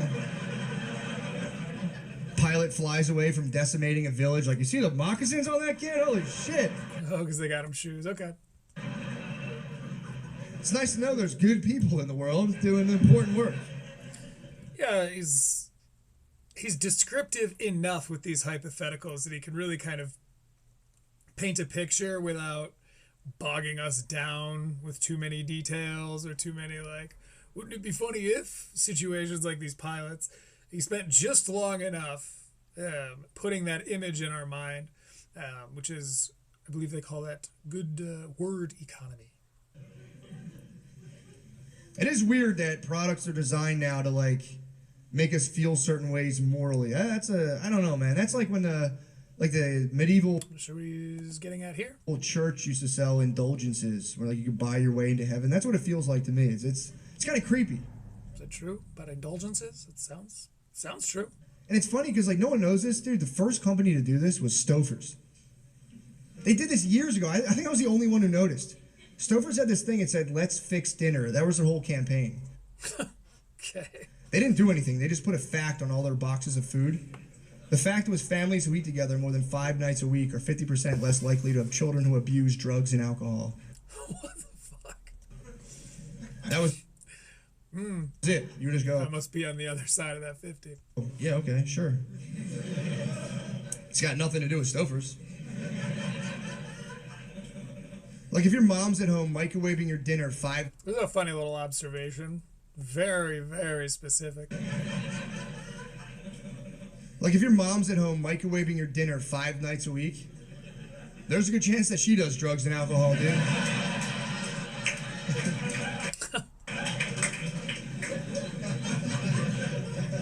It's funny. Yeah, it checks out. Yeah, man, it's tough. It's tough with the information, man. You don't know what's what. I get tricked all the time.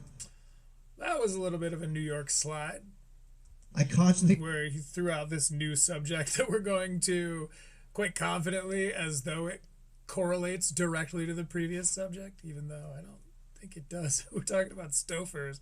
And he's like, but it's easy to get confused with all this data. It's tough with the information, man. You don't know what's what. I get tricked all the time. I constantly get tricked with shit. A while back, I was in a vulnerable point in my life, and I saw this article about microdosing. And dude, honestly, It's so funny because you hear people talking, they talk with their hands, as I'm sort of wont to do, because he's holding a microphone. He talks with his hand. His left hand is dancing all over the place. it's cool. But it is helping to paint the picture. But like the way it was presented was misleading. It was like there was this thing. It was like Silicon Valley executives are taking a little bit of LSD and a little bit of mushrooms and crushing it in the boardroom. And I saw that and I was all like, "Am I not high enough at work?" I thought I was pretty high. What the hell? It's not a binary scale. And then I had like a temp job at the time, so I took a little mushrooms in the morning and they called me like, "Hey, we don't need you today." So I was just in my room like, am I crushing it? I can't tell. I'll tell you what doesn't work for sure is macrodosing weed edibles and working for your Macrodosing. father for 5 years. It's not the way. That was tough, man. My dad does construction, so we'd be in like a trench. I'm running a tamper like, "Dad, you think worms are ticklish?"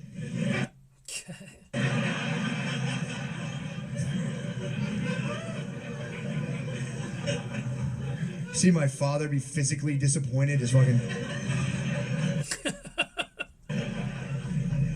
The body language. Very subtle act out. You think I'm gonna be like you when I grow up? He's like, "Dude, you're 32. I don't know. I'm going to be like you when I grow up. But yeah, that period of my life, that wasn't a total waste of time. Honestly, I was high for my entire 20s. I was just stoned all the time. Yep, same. And I did learn some stuff. I learned some secrets, I think. I learned some secrets. Dude. I learned how to drive, by the way. I can be so stoned and drive, no problem. All right. I'm not saying you guys do it, but like I can tell you how if you want to know. If you guys might be high right now, you got to drive home. You got to do what you got to do.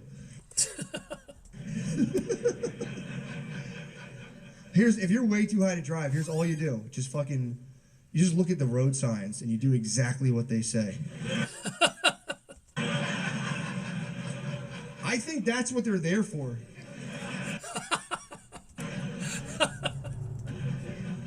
You see 35 miles an hour, you're like, strap it in, here we go.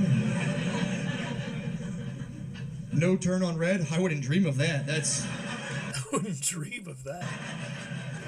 Yeah, man, you gotta be careful online, man. I always, I try to like keep my YouTube Another New York slide. algorithm clean of all the political stuff because that'll get me riled up. It's kind of related to the like too much information thing, I guess. And I like to watch YouTube to fall asleep at night. I just watch videos. It just helps me pass out. But even like sometimes like you think the safest video, people still get in. Like we do this thing where like everyone's stepping on each other's necks to be like, I'm a good person. This person fucking sucks. And like we're running out of people to do it to now. So now it's just like, dude, I watched a video on Benjamin 2023. Keep it in mind. Franklin. Totally safe. This will be cool. It was like a 10-minute video, all of his like diplomatic missions and inventions. The top-rated Man, people use YouTube so vastly differently. comment was some lady like, yeah, he was a piece of shit womanizer. He cheated on his wife. I mean, right? Just fucking nuts. I'm like, that's what you're going after? Colonial era infidelity? That's funny phrasing. God, this poor dude right up front. He's got a probably wasn't aware of this bald spot back here until after this special came out. It's a rough way to find out. right. Fucking 4 billion people staring at the back. ruining my night, but so now I'm making a case for I'm Ben. not making fun of this man. I genuinely feel for him. In my head, I'm like, yeah, he cheated on his wife. They covered it in the movie, by the way. They didn't lie. I'm like, he also invented electricity. Again, smart enough to know how stupid that is. That's fun. Imagine if it was always dark after 6 p.m. and then it wasn't because of you. Did you ever see Benjamin Franklin's wife? Beat. Beat. Beat. As hell.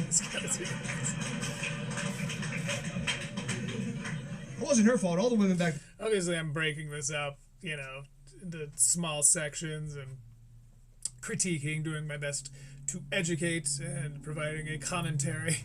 Hopefully this is fairly transformative. Transformative. And it is in no way supposed to be a replacement for watching the actual thing. It's no kind of replacement, clearly, Your Honor. Seriously, though, you should go watch this special if you haven't. Because, again, there's this, like, hypnotic nature of the Gilesian grip.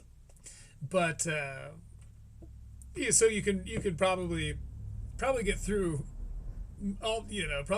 this without really noticing that an hour has gone by.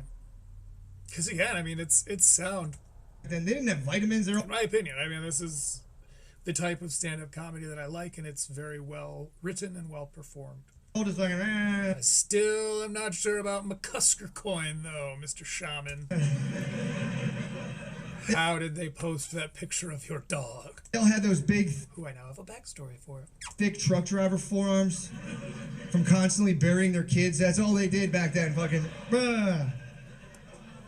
Look it up. All the fucking kids died. Don't be pussies. That's how it was back then. Benjamin Franklin's inventing electricity. His wife's just at home, just burying quadruplets, dude. Jesus Christ. Just hitting the frosted ground like, I can't even right now. I hate Mondays. Comes home, he's like, babe, you'll never believe this. She's like, grab a shovel, Ezekiel 4's down. We gotta get in Ezekiel 4. the ground. Fuck. It is. Again, just enough detail to these kind of cartoonish imaginings. Doesn't overindulge in the hypothetical. Just gives us enough so that we can see what he's seeing, and then he moves on. Funny Ben got caught. Because, like, dude. People struggle with that balance. I mean, really, in any kind of storytelling, finding that balance is part of the art. He was taking a boat to France. Knowing when enough, when too much exposition becomes too much. Before the internet. And just fucking ladies. And he was like, no one will ever know about this. And then he fucking pussy bragged in one letter. And we're like, oh, got him. Fucking got him. Thine pussy was the bomb.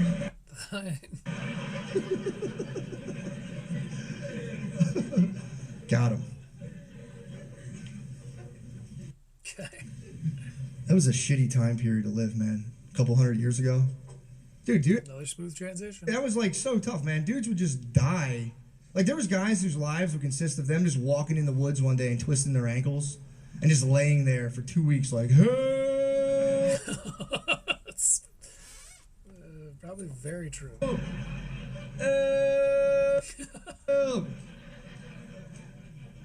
Then they die. That was it. Be a family of 14 kids. The dad would go out to get firewood, just like shit himself to death. It would get cold. They'd all sit there like dead. That guy went a little hard on that. A lot of lows coming through there. Dead. I like to take my modern problems and I filter them through like, would this have mattered 300 years ago? It's fun game. It doesn't work. I still obsess over the dumbest stuff. It doesn't do anything for me, but it's a cool thing to think about. You know, it's like even, dude, take our worst thing. Dude, take COVID. That sucked. That was bad. Could you imagine explaining COVID to Benjamin Franklin? You might get some perspective. Like, oh, dude, Ben, we got hit with a nasty pandemic. He's like, oh, it got the little ones. Like, yeah, more like our 80-year-olds. You have those? He's like, you guys have 80-year-olds? Holy shit, man. That's great. Like, well, it also hit the obese pretty bad, too. He's like, what the fuck's the obese, man? Then you get defensive. You're like, I heard you cheated on your wife, actually. Let's talk about that. Let's focus on that. You scumbag.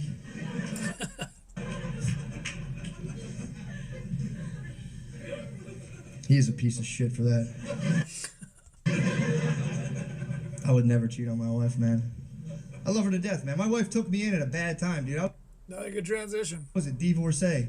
I was scandalized. That's tough to re-enter the dating field when you're divorced, man. It's hard, dude. You know, because like you get divorced, you just shatter your soul into a million pieces. Then you have to just eventually go on dates. You feel just like a blown out vet. Just like, all right, I guess I'm going back. You're in a fucking Bennigan's with some lady, and she's like, and that's when I discovered nursing was my passion. You're like,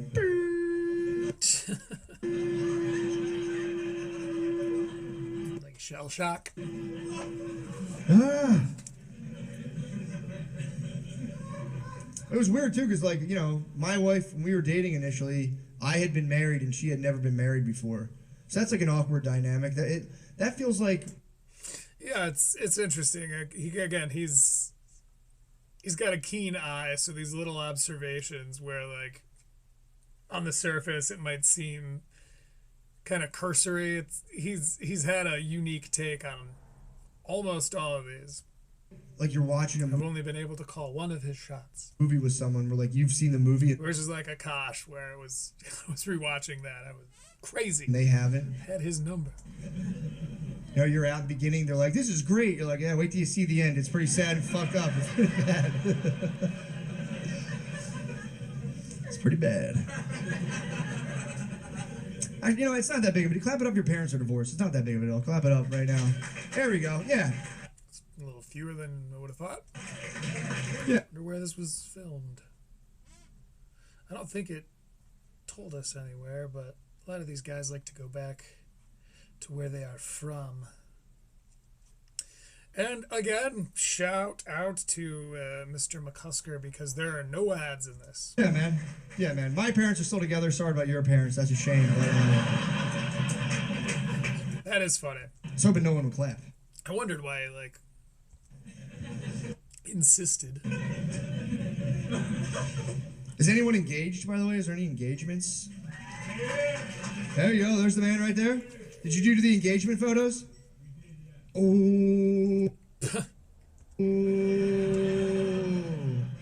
Ah, it's the best. Seeing your friend look like a... That poor guy's bald spot, man. It's like right in focus, too. It's right where the like window of focus starts to really... Huge pussy on Facebook. He had her foot on a pumpkin, like, oh, is this good, babe? So bad at humaning. I didn't even know that was a thing. Oops. Brother, I did it twice. Don't feel bad, man. I did it twice. Okay. Again, got a little bit out there and then reeled them back in with that self-deprecation. Second time's dark, dude. You're in a Charlie's Angels pose. Like, I wish this was a real fucking gun. I'd shoot myself in my fucking head. Why are we in a park? That's another thing is none of this feels stretched at all. None of it feels like filler so far. And he ended it at 56:05, which is cool. Over here in the suggested aisle, I see Ryan Long's Problem Solved, which is 1 hour and 25 seconds long, and I cannot say the same thing about Ryan's special regarding no filler. Can't cite anything, but that also doesn't say anything really good about Ryan's special. It was a year ago. I think, right? Okay, this is credit where it's due. The other day, a Ryan Long sketch popped into my feed. I don't remember what it was. It was talking about New York, how New Yorkers live a shitty life and then look down on you for it or whatever. Hilarious sketch. My fiance and I were cracking up. And I said that during my review too. Is I'm like, I feel like much of his comedic talent really lends itself to sketch and doing these little skits and kind of characters and funny 1 minute 30-second, short videos. So I didn't love his special, but Ryan is a funny person, so I'll be looking forward to his next one. Shit sucks. We'll be covering it. But no, man, I'm married. I love it, man. I'm in a really hot And actually, McCusker is interesting because a lot of these guys, I've said this like weird phenomenon of you fall in love with some of these comics on their podcasts and then you go see the character they play when they're on stage and it's like, this isn't the guy I fell in love with. Matt is one of those rare oppositic cases where never really I've never been drawn to listen to his podcasts or necessarily like his interviews or anything. Neither here nor there. It's not a statement. I just was never interested. And then seeing his stand-up, I'm like, damn, this guy's very, very, very funny. So he's kind of got the opposite of that podcast comic effect. Racial relationship. You guys know what I'm about. The William Montgomery kind of. Where I really like the stage persona. Just not as fond of the podcasting element to it. I guess Casey Rocket too. Casey Rocket's like another extreme example because he does play such an over-the-top character. He is such an over-the-top character on stage that when you see him so mild-mannered in a podcast, for a while it feels like a bit, and then it's just like, oh no, they're like people. My wife's black and I'm Puerto Rican. It's pretty sick. I'm Puerto Rican. Joke being he's pretty clearly not. No, I'm white. Last name McCusker, really? You are? It is cool. My wife's a black woman. She can say like whatever she wants. Total freedom of speech. It's awesome. She'll drag me into conversations where I have to be like, hey. Interesting. Again, unique. Speaking from a very unique perspective here. I don't know if you know this, but white guys are kind of on house arrest right now. You go ahead. That's very funny. Funny way of putting that. Yeah, black women can say whatever they want, except for Whoopi Goldberg for some reason. They're on Whoopi's ass, man. They are. It annoys me. She would apologize recently for using the word gypped. Yeah, she Whoopi's fine. would apologize to the American gypsy community. We forgive you. She had to burn 30 seconds of primetime TV to say sorry to 4 toothless carnies. There's still some in there. And I haven't worked at a carnival in years, Mr. McCusker. Just some guy fixing a ring toss like, that fucking bitch better take it back. This rules. Damn, you don't get a lot of good gypsy material these days. I'm here for it. Asshole. Because I remember my ancestry being of Romy Shell descent. This has my stamp of approval. No, man, my wife will just like Let's go back and hear that again. fixing a ring. Again, we got a revel. Yeah, she'd apologize to the American Goldberg for some reason. Yeah, black women can say whatever they want, except for Whoopi Goldberg for some reason. Put on Whoopi's ass, man. It annoys me. She would apologize recently for using the word gypped.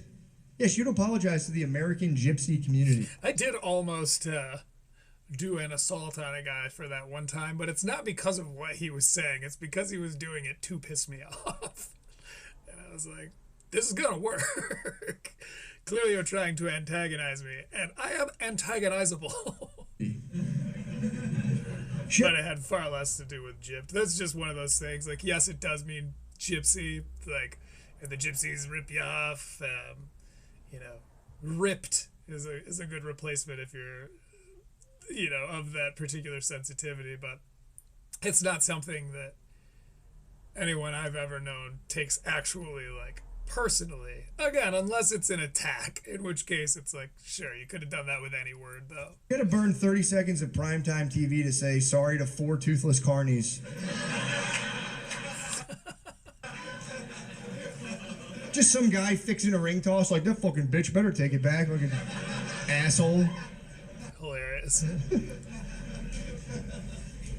No, man, my wife will just like drag me into these conversations where I'm like, I don't know how to respond, man. Yeah, of the like racially charged humor, you don't tend to see a lot of strays thrown the way of the gypsies. So made me even more of a fan. Like I invited her on a double date not too long ago, and it was like a kind of a weird situation. It was my friend, he's a white guy who just started dating this black chick. Which, first of all, I'm kind of like, that's my thing.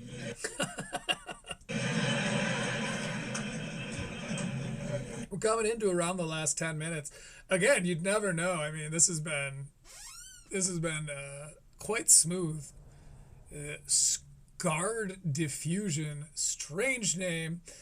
Thank you for the comment, but I am not interested in any viewers but those I get organically. And as of now, they are existent. Yeah, that's kind of annoying. And then it's like, you don't want to go on a double interracial date. Single date's perfect, because like you got... Again, very interesting, because this is... Not everyone can speak from this perspective. Because he has a black wife. Yeah, that's kind of annoying. And then it's like, you don't want to go on a double interracial date. Single date's perfect, because like you guys, like, we're saving the world, we're so tolerant. Okay. Once you're in like a double interracial date, now you're like enthusiasts or something. It's fucking just swirling a glass like we like what we like. You know, Kind of did it's weird. But I told my wife the situation. I'm like, come on, man, we should go. You know, we haven't been doing anything. Let's go on the date. My wife was like, what kind of black is she? Okay. It's like level 2. I don't fucking know, man. How? You can't possibly answer this. Level 2. I learn about a lot of white stereotypes too. Being with, I hear stuff I'm not supposed to hear. There's a lot. This is strong closing material too. A lot of weirdly specific stereotypes about white people you guys probably have no idea about. I always like walk in on conversations. This is a weird cut. I think that's from 2 different nights here. Weirdly specific stereotypes about white people you guys probably have no idea about. I always like walk in on. You can kind of hear it. I mean, when you... The editing room has largely done a good job. I think that's actually why I'm noticing where these cuts are.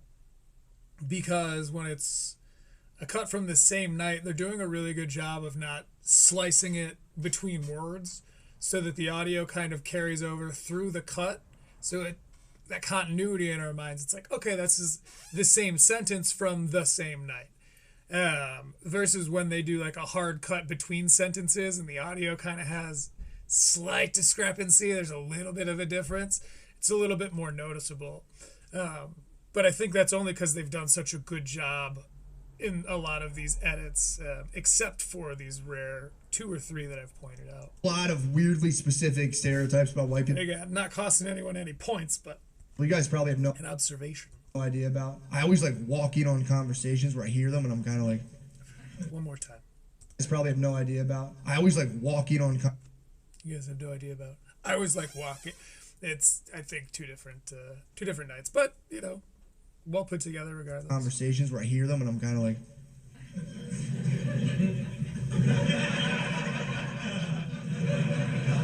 Also, his mic is buzzing more from this night than it was, which is part of the difference in audio that we're picking up on.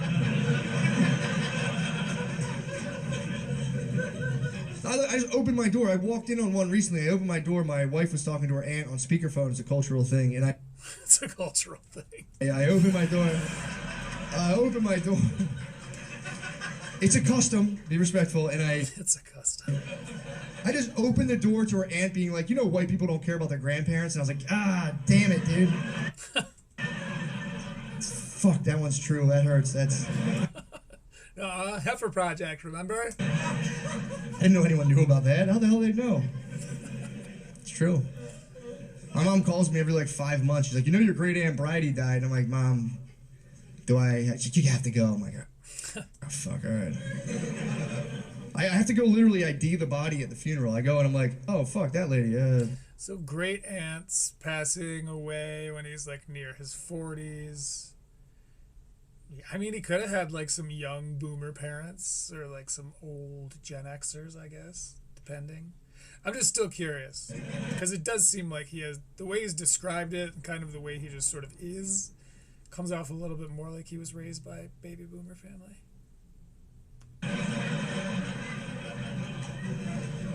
I hate funerals. Then you have to like try to like talk to a dead person in your head. It's always, I just panic. I don't know what to say. I just like. Okay, let's go back a little bit here. So his great aunt passed away, and his mom said, "Yes, you have to go to the funeral." I hate funerals. Then you have to like try to like talk to a dead person in your head. It's always, I just panic. I don't know what to say. I just like, it's just like I just rattle off some shit Ice-T would say on NCIS. I'm like, Okay. crime doesn't pay, you fucking punk. And I fucking I feel like, you know, the Ice-T. Yeah, I'm glad he didn't linger too long or try to do like an Ice-T impression thing. He doesn't seem like he does many characters, but yeah, so it's fun though, man. It's cool, you know, being in a relationship like that. I get like having a black wife is a confidence booster sometimes. Certain situations, it's like, dude, like. Yeah. 46 minutes of 56 minutes, So we're on the home stretch. Let's see how he brings it in for a landing. it's fun though, man. It's cool, you know, being in a relationship like that. I get like having a black wife is a confidence booster sometimes. Certain situations, it's like, dude, like customer service disputes, bro. Black ladies like I've worked a lot of customer service. I can imagine that this is true. the Navy SEALs of customer service, dude. They I've been dominated in my day. fucking, I yield. it's crazy. I'm first wave. I'm the scout. I'm the scout. I go up. I'm like, hey, I noticed our flight's delayed. Do you know how long that's gonna be by chance? I'm like, I've heard this before. This particular bit. I must have watched someone's coverage of this or something, because there are small snippets that I'm quite familiar with, but I've never seen the whole thing before. As certain as I could be with a brain like mine. sir, shut the fuck up, dude. Sorry, bro. I'm first wave. I'm the scout. I go up. I'm like, hey, I noticed our flight's delayed. Do you know how long that's gonna be by chance? I'm like, sir, shut the fuck up, dude. Usually by this far into a Critical Leaks, I've had to play reggae several times to calm myself down, but I'm just enjoying this ride, man. It'll be interesting to hear almost exclusively glowing review during my conclusionary thoughts, but we'll get to that. Dude, sit the fuck down. I'm like, Especially for McCusker coin, Matt McCusker. all right. I always Matt McCusker coin, McCusker. give him another chance. I'm like, are you sure? Let's go back. Chance, This like, is a funny story. I've heard at least this setup before. Or shut the fuck up, dude. Sit the fuck down. I'm like, all right. I always give him another chance. I'm like, are you sure? He comes in as a scout and is like, hey, our flight's delayed. What's with that? And then the person's rude to him and he goes, okay, are you sure? Sit the fuck down. I'm like, all right. I always give him another chance. I'm like, are you sure? You'll never guess who's following me up, dude.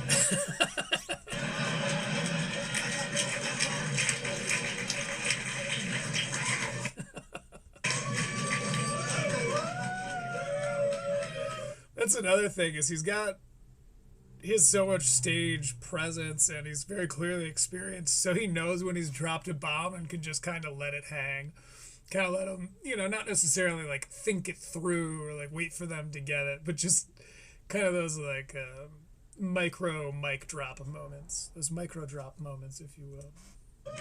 I just tell him like, it was that lady right there. I just tell. She comes back 5 minutes later with like a $50 gift card. She's like, we're taking off, throw it on the pile. Throw it on the pile. Again, fantastic word economy. We're taking off, throw it on the pile. You gain so much from that sentence fragment, very, very well told. Yeah, it's not all fun and games, man. We do deal with stuff. We still have a race problem in this country, A lot of perceptual stuff, Like, there's just, like, sometimes you will just be looked at differently, and it is what it is. Like, here's the thing. I bought... Again, it's one of those situations where you don't hear from this perspective very often, so take him at his word. We must. Plus a pair of matching sweatpants from Walmart. I thought it'd be funny. It's not. Nobody likes it, but we'll just be looked at differently, and it is what it is. Like, here's the thing. I bought us a pair of matching sweatpants from Walmart. I thought it'd be funny. It's not. Nobody likes it, but they're these like patterned, weird-looking sweatpants, and like we still have them. So sometimes like laundry just works out the way we're just out of stuff, and we both wear them. We don't even think about it. We'll be out like running errands in our matching sweatpants. That's a crazy thing to not notice, though. And we'll be like arguing in the electronics department at a Target, and I'll see the people looking at us who work there, and I know they're thinking we're one of those crackhead couples. Because of the sweatpants? I know where they think, those couples that like walk along the side of the highway together. Just visibly bound in failure for all to see. Just, those guys? They always make me laugh. I'm like, why the highway? What the hell? Checking Google Maps. Like I said, it's going to take 5 days and 4 hours. We're going to take the turnpike. Come on. Familiar with all perspectives involved here. I love those guys. It's like the heroin Oregon Trail. You see them out there, you're like, God damn. It's like the heroin Oregon Trail. Prospectors. Prospect. You see their sweatpants catch the wind, you're like, oh my God, that's beautiful. Sweatpants on a homeless person. Yeah. Several layers, maybe. And we argue. It sucks. I hate arguing with my wife. I wish we didn't, but we do. We've been together for so long, it's like embarrassing at this point, Because we don't even have anything to argue about. Our arguments are they're like abstract. Wait for the helicopter to go by. They're like philosophical battles at this point. They don't even... Way up. It's like... My house is like ancient Greece, dude, when we argue.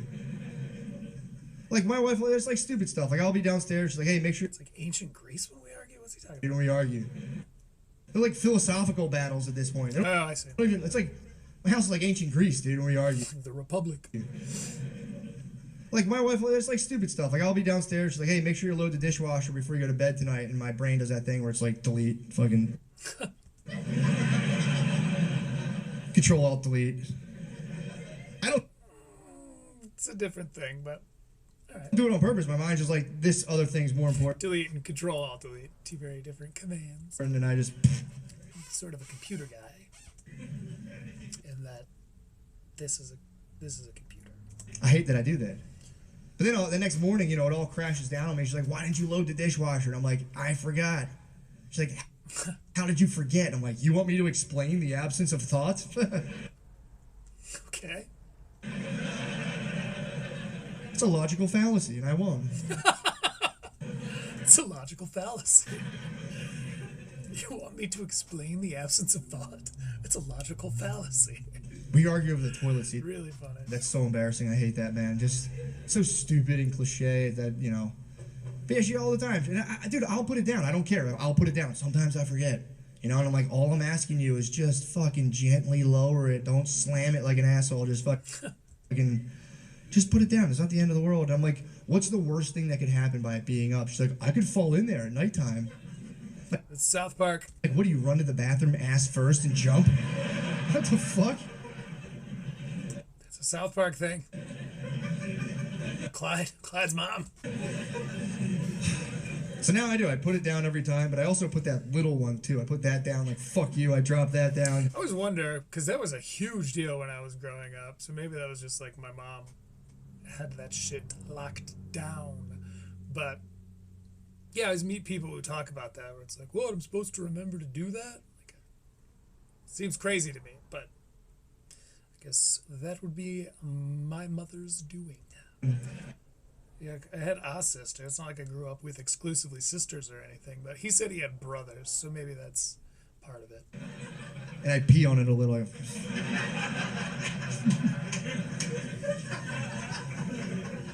And you can't. Okay, going in around 6 minutes from the end here. I feel like he's kind of is sort of the quiet before the storm. Can't win arguments with women, man. They'll just destroy you. It's their game.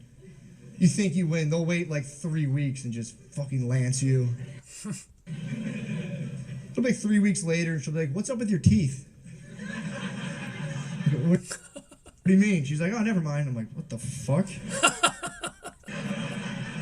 They'll get you with their celebrity crushes. That hurts, man. Stop doing that, man. That hurts us. We were watching the movie Fury. Did you ever see Fury? World War II movie, Brad Pitt, Army tanks, awesome movie. Yeah, he's one of these history guys. We're having a good time. A lot of these New York comics are kind of like history buff nerd guys. We're enjoying it. Halfway through, Brad Pitt pops out of an army tank. He just like won a battle. He's like, yeah. His shirt's ripped. I'm like, yeah, how does a shirt get ripped inside of a tank? It's funny. Somebody brought that up to me after the prequel, I think, episode 2, I think it is, Attack of the Clones came out. Because Padme gets, spoiler alert, Padme gets scratched by like this big like alien tiger thing, and there's not a scratch on her except that her top is cut in half, exposing her midriff. That seemed kind of a little bit dated Hollywood thing, but trope. I'm not ruining it for us. I'm quiet. He pops out of the tank. You can see like his stomach. My wife didn't even say anything. She just went,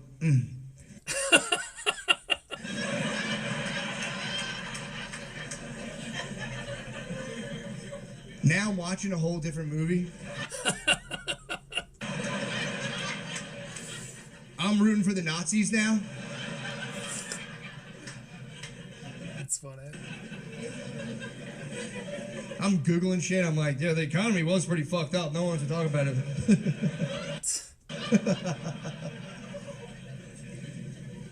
He does use his own laugh to break up any potential tension. The whole like, I'm kidding laugh. Which I'm also prone to doing, so I get that. But yeah, man. She's a good girl, though. She's always trying to get me It's like a sort of a punctuation. to come out of my shell, you know? That's her big thing. She's always trying to get me to, like, kind of open up a lot. And, you know, I appreciate that. But, like, she's always like, I want to know, like, what's your top fantasy? I'm like, you know, I'm old enough. I don't want to do anything new. It's like, you keep... Okay. I gotta go back a little bit. Come out of my shell, you know? A little more. Here we go. But yeah, man. She's a good girl, though. She's always trying to get me to come out of my shell, you know? That's her big thing. She's always trying to get me to, like, kind of open up a lot. And It's true. I mean, there really is a hypnotic... Excuse me, would you? Excuse me. There really is kind of a hypnotic nature to the art of stand-up comedy when it's done really well, where you find yourself like, and then what happened? Which is part of what I truly, truly do love about the art form, is it's a really interesting really interesting form, really interesting brand of storytelling. Because of the performative nature. I think that's why I feel so inclined to remark on these and to study them, because stand-up comedy, although I'm not a stand-up comic, incorporates so many things that I am quite passionate about, including live performance. With my background as a musician, I lived for the stage from the time I was 13 or 14. Huge passion of mine. Even the sound of a crowd, I truly, truly like. And also storytelling and storycraft, character work. Even just comedy itself. It's funny because I'm not a stand-up comic, and I'll be the first one to tell you that. And a lot of people will say that disqualifies me as a critic, and that's neither here nor there as far as I'm concerned, because this really is the sum of many of my passions, and again, I think that's why I feel inclined to remark, and I try to be as honest as I can about learning new things as we go too. Again, admitting I'm wrong is a superpower I'm learning to hone, and I fully expected to be talking mad shit during this special, but my God, McCusker really, really, really sucker punched me with being very good. I appreciate that, but like she's always like, I want to know, like, what's your top fantasy? I'm like, I'm old enough. I don't want to do anything new. It's like you take a chance on a fetish, you can't go back. Like there's some out there, if you bust that out, that's it. Like, sir, do you know what cuckolding is? You familiar with the term? Kind of nods. Do you know what it is, man? He's talking actually to I hate to call him Bald Spot. Not making fun of our bro here. That's the most glaringly obvious characteristic. Yeah, it's when a man burns with the desire to see another man with his woman. It's a funny way of phrasing that. We're not into it. He's a fucking freak, dude. I don't know. That guy's... That's an example. It's like, dude, you can't, like, rewind the clock on that. If you set that up, if you don't like that, that's a problem. We've got another funny premise. Here's a way of approaching these more universal truths, so to speak. Things that have crossed other people's minds, but he has a kind of new take on. Just some guy just slamming your wife, and after like 5 minutes, you're like, yeah, you know what, guys? No, that's actually not what I like at all. Okay, can't put the cat back in the bag. Hey, it's your coworker. Like, Dave, stop, Dave. It's like breaking up a dog fight. Like, come on, get him. Get out of there. Knock it off. Breaking up a dog fight. That'd be terrible, man. My wife always says, what's your top... I don't know how to tell my wife that my top fantasy at this point is just a woman being nice to me. That's all I want. That's all I want, man. My top fantasy right now is we're driving, I make a left turn. So the fact that his wife introduced him really makes me wonder, is she a comedian? Let's ask Google AI. Is Matt McCusker's wife a comedian? No. Matt McCusker's wife, Brittany McCusker, is not a comedian. She works as a police officer and is also a podcast co-host. Interesting. Okay, well, now I know. Why did he have her introduce him? Like, what's the context for her being the one who's like, my baby's daddy? Interesting. Just proof, I guess? My wife goes, where are you going? I say, it's a new shortcut I figured. I mean, it is kind of an important introduction. Kind of sets up who he is. Not who he is, but who his character is, or this, who he needs to be to bring up the subject matter that he does. It is kind of the fastest way to establish that. But I shudder to think that would be the only reason. Figured out. And she goes, cool. Is she like hosting that night or something? She is a co-host, so could be. like, oh, babe, I'm about to turn off the GPS. She's like, do it. I'm like, oh my fucking God. Oh, I see. Being nice. Okay. Yeah, but my wife, she's, you know, she's more bold and kind of There was a lot of my wife material, so it is sort of fitting that he had her. I don't think I've seen that before. outgoing. My wife likes role play, which is, you know, I do it, obviously. I'm a sexually desperate man, but fucking role. It's so weird because she'll just fucking, you know, I don't have time to prepare for the role. She's just like, bam, go. And I'm like, We have time to prepare for the role. because in order to have sex, when you're married, before you have sex, you have to go out to dinner and eat like a ton of food. Which most nights it ends up What's the point he's making? role. She's just like, bam, go. And I'm like, The role playing. because in order to have sex, when you're married, before you have sex, you have to go out to dinner and eat like a ton of food. When you're married, before you have sex, you have to go out and eat like a ton of food. Guess I wouldn't know.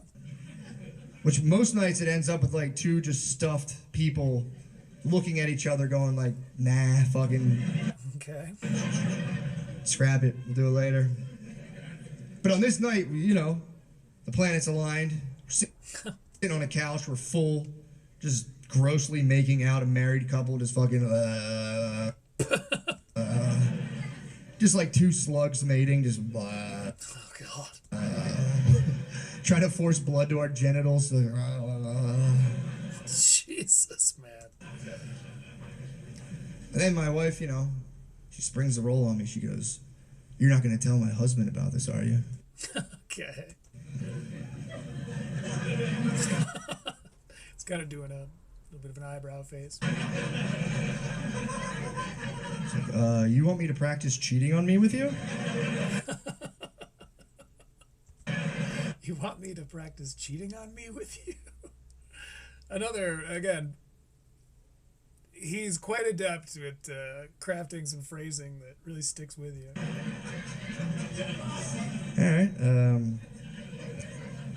Well, your husband's a good man, and frankly, I think I've heard him talk about this too. I don't think I've heard this actual bit, but this feels like something that got brought up on a podcast and sort of shaped into a joke.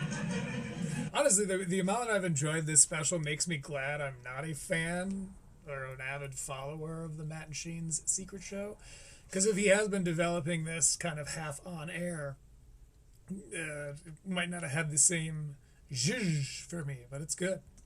Plenty of zhuzh. you've been a good friend to me, and I don't know how I feel about our tryst, actually, Let me know how you think you spell that down in the comments below. ma'am. Zhuzh. Good day, and, you know. No, she's like, seriously, don't ruin S-H-J? Zhuzh. this. I was like, all right, fine. So I got real deep into character, dude. I grabbed the back of her head, and I was like, your husband's podcast is so fucking funny. Okay. You guys are awesome. Thank you so much. Oh, wow, okay. Interesting. Interesting to use that as the closer. I think he's well aware that that's not the strongest material, but we're going to go ahead. Okay, written and performed by Matt McCusker. We read the credits on this show now. So he wrote and performed it. Not a surprise. Very good. Okay. He's also an author, so the whole writer thing, it's not just because he wrote his own stand-up, but I do question that sometimes. Directed by McKeever. What else did McKeever do? Is he Tires guy? Could explain a lot. Yeah, okay, let's just look it up.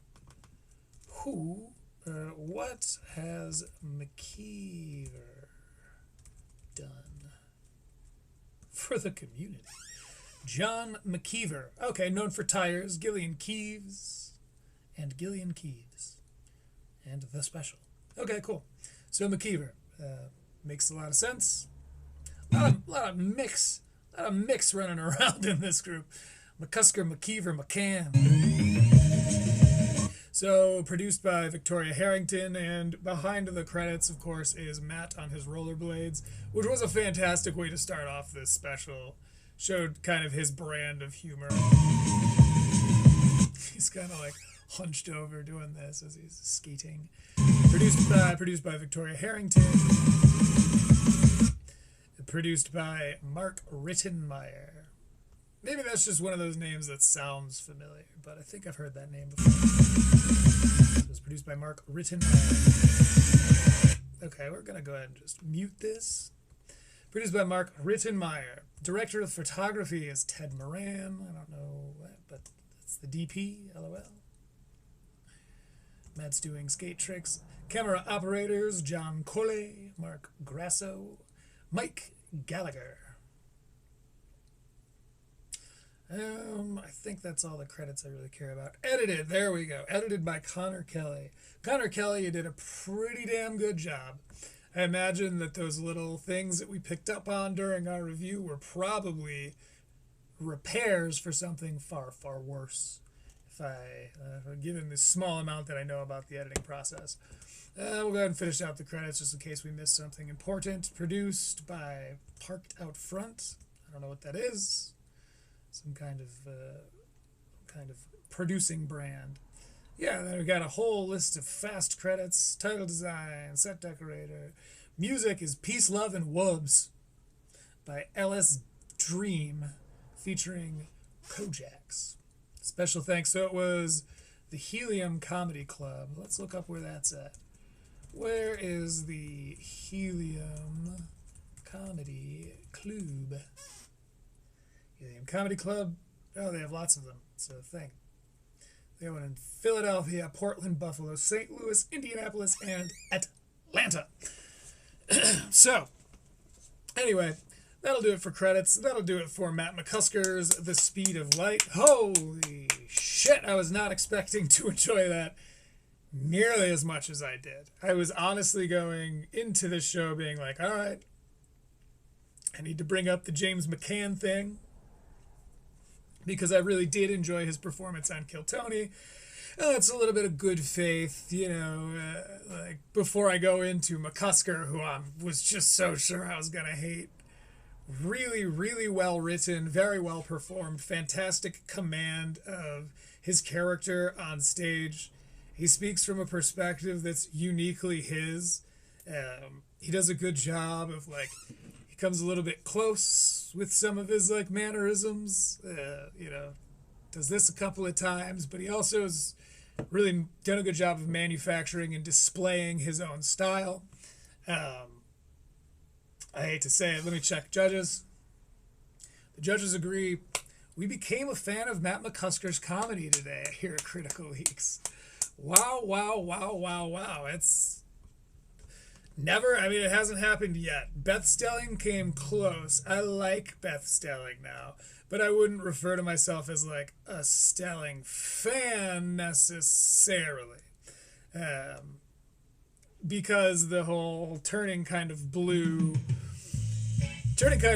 midway through her act, versus Matt McCusker, who's a gross bastard, but was very honest and forthright about his grossness within his first few sentences of being on stage. I think it's strange, but does actually make sense that he had his wife introduce him. Strange because it's look, here's proof, but also makes sense because so much of his material was based on his wife and his wife being black, and also not really at her expense in an Akash kind of way, but she was part of the lambasting that went on. And so having her introduce him is a cool way of showing it's all in good fun. She's a part of the joke. He's, it painted him as less of someone who's talking shit about his wife. Yeah, and I think that was an important element. What do I Critical Leaks this thing? Boy, dare I say. It's tough because I don't want to give too high a rating too quickly. I also feel weird if I low rate something unfairly. But with all that said, I give this a drum roll 8.5, man. I loved just about everything about this special, except how much I loved it. I resent how much I enjoyed it, actually. It's the only reason it's not a 9. I'm obviously kidding, but I hope you had as good a time as I did.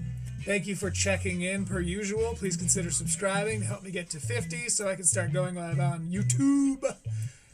This has been Critical Leaks. In the meantime, be nice. As nice as I was. Cheers, empty cup, cheers. Oh, it's so good. Hope everyone had a good time. Had special guest star Corey Feldman's choreography. We'll do a little more reading from that next time. Take it easy, Mon Freezes.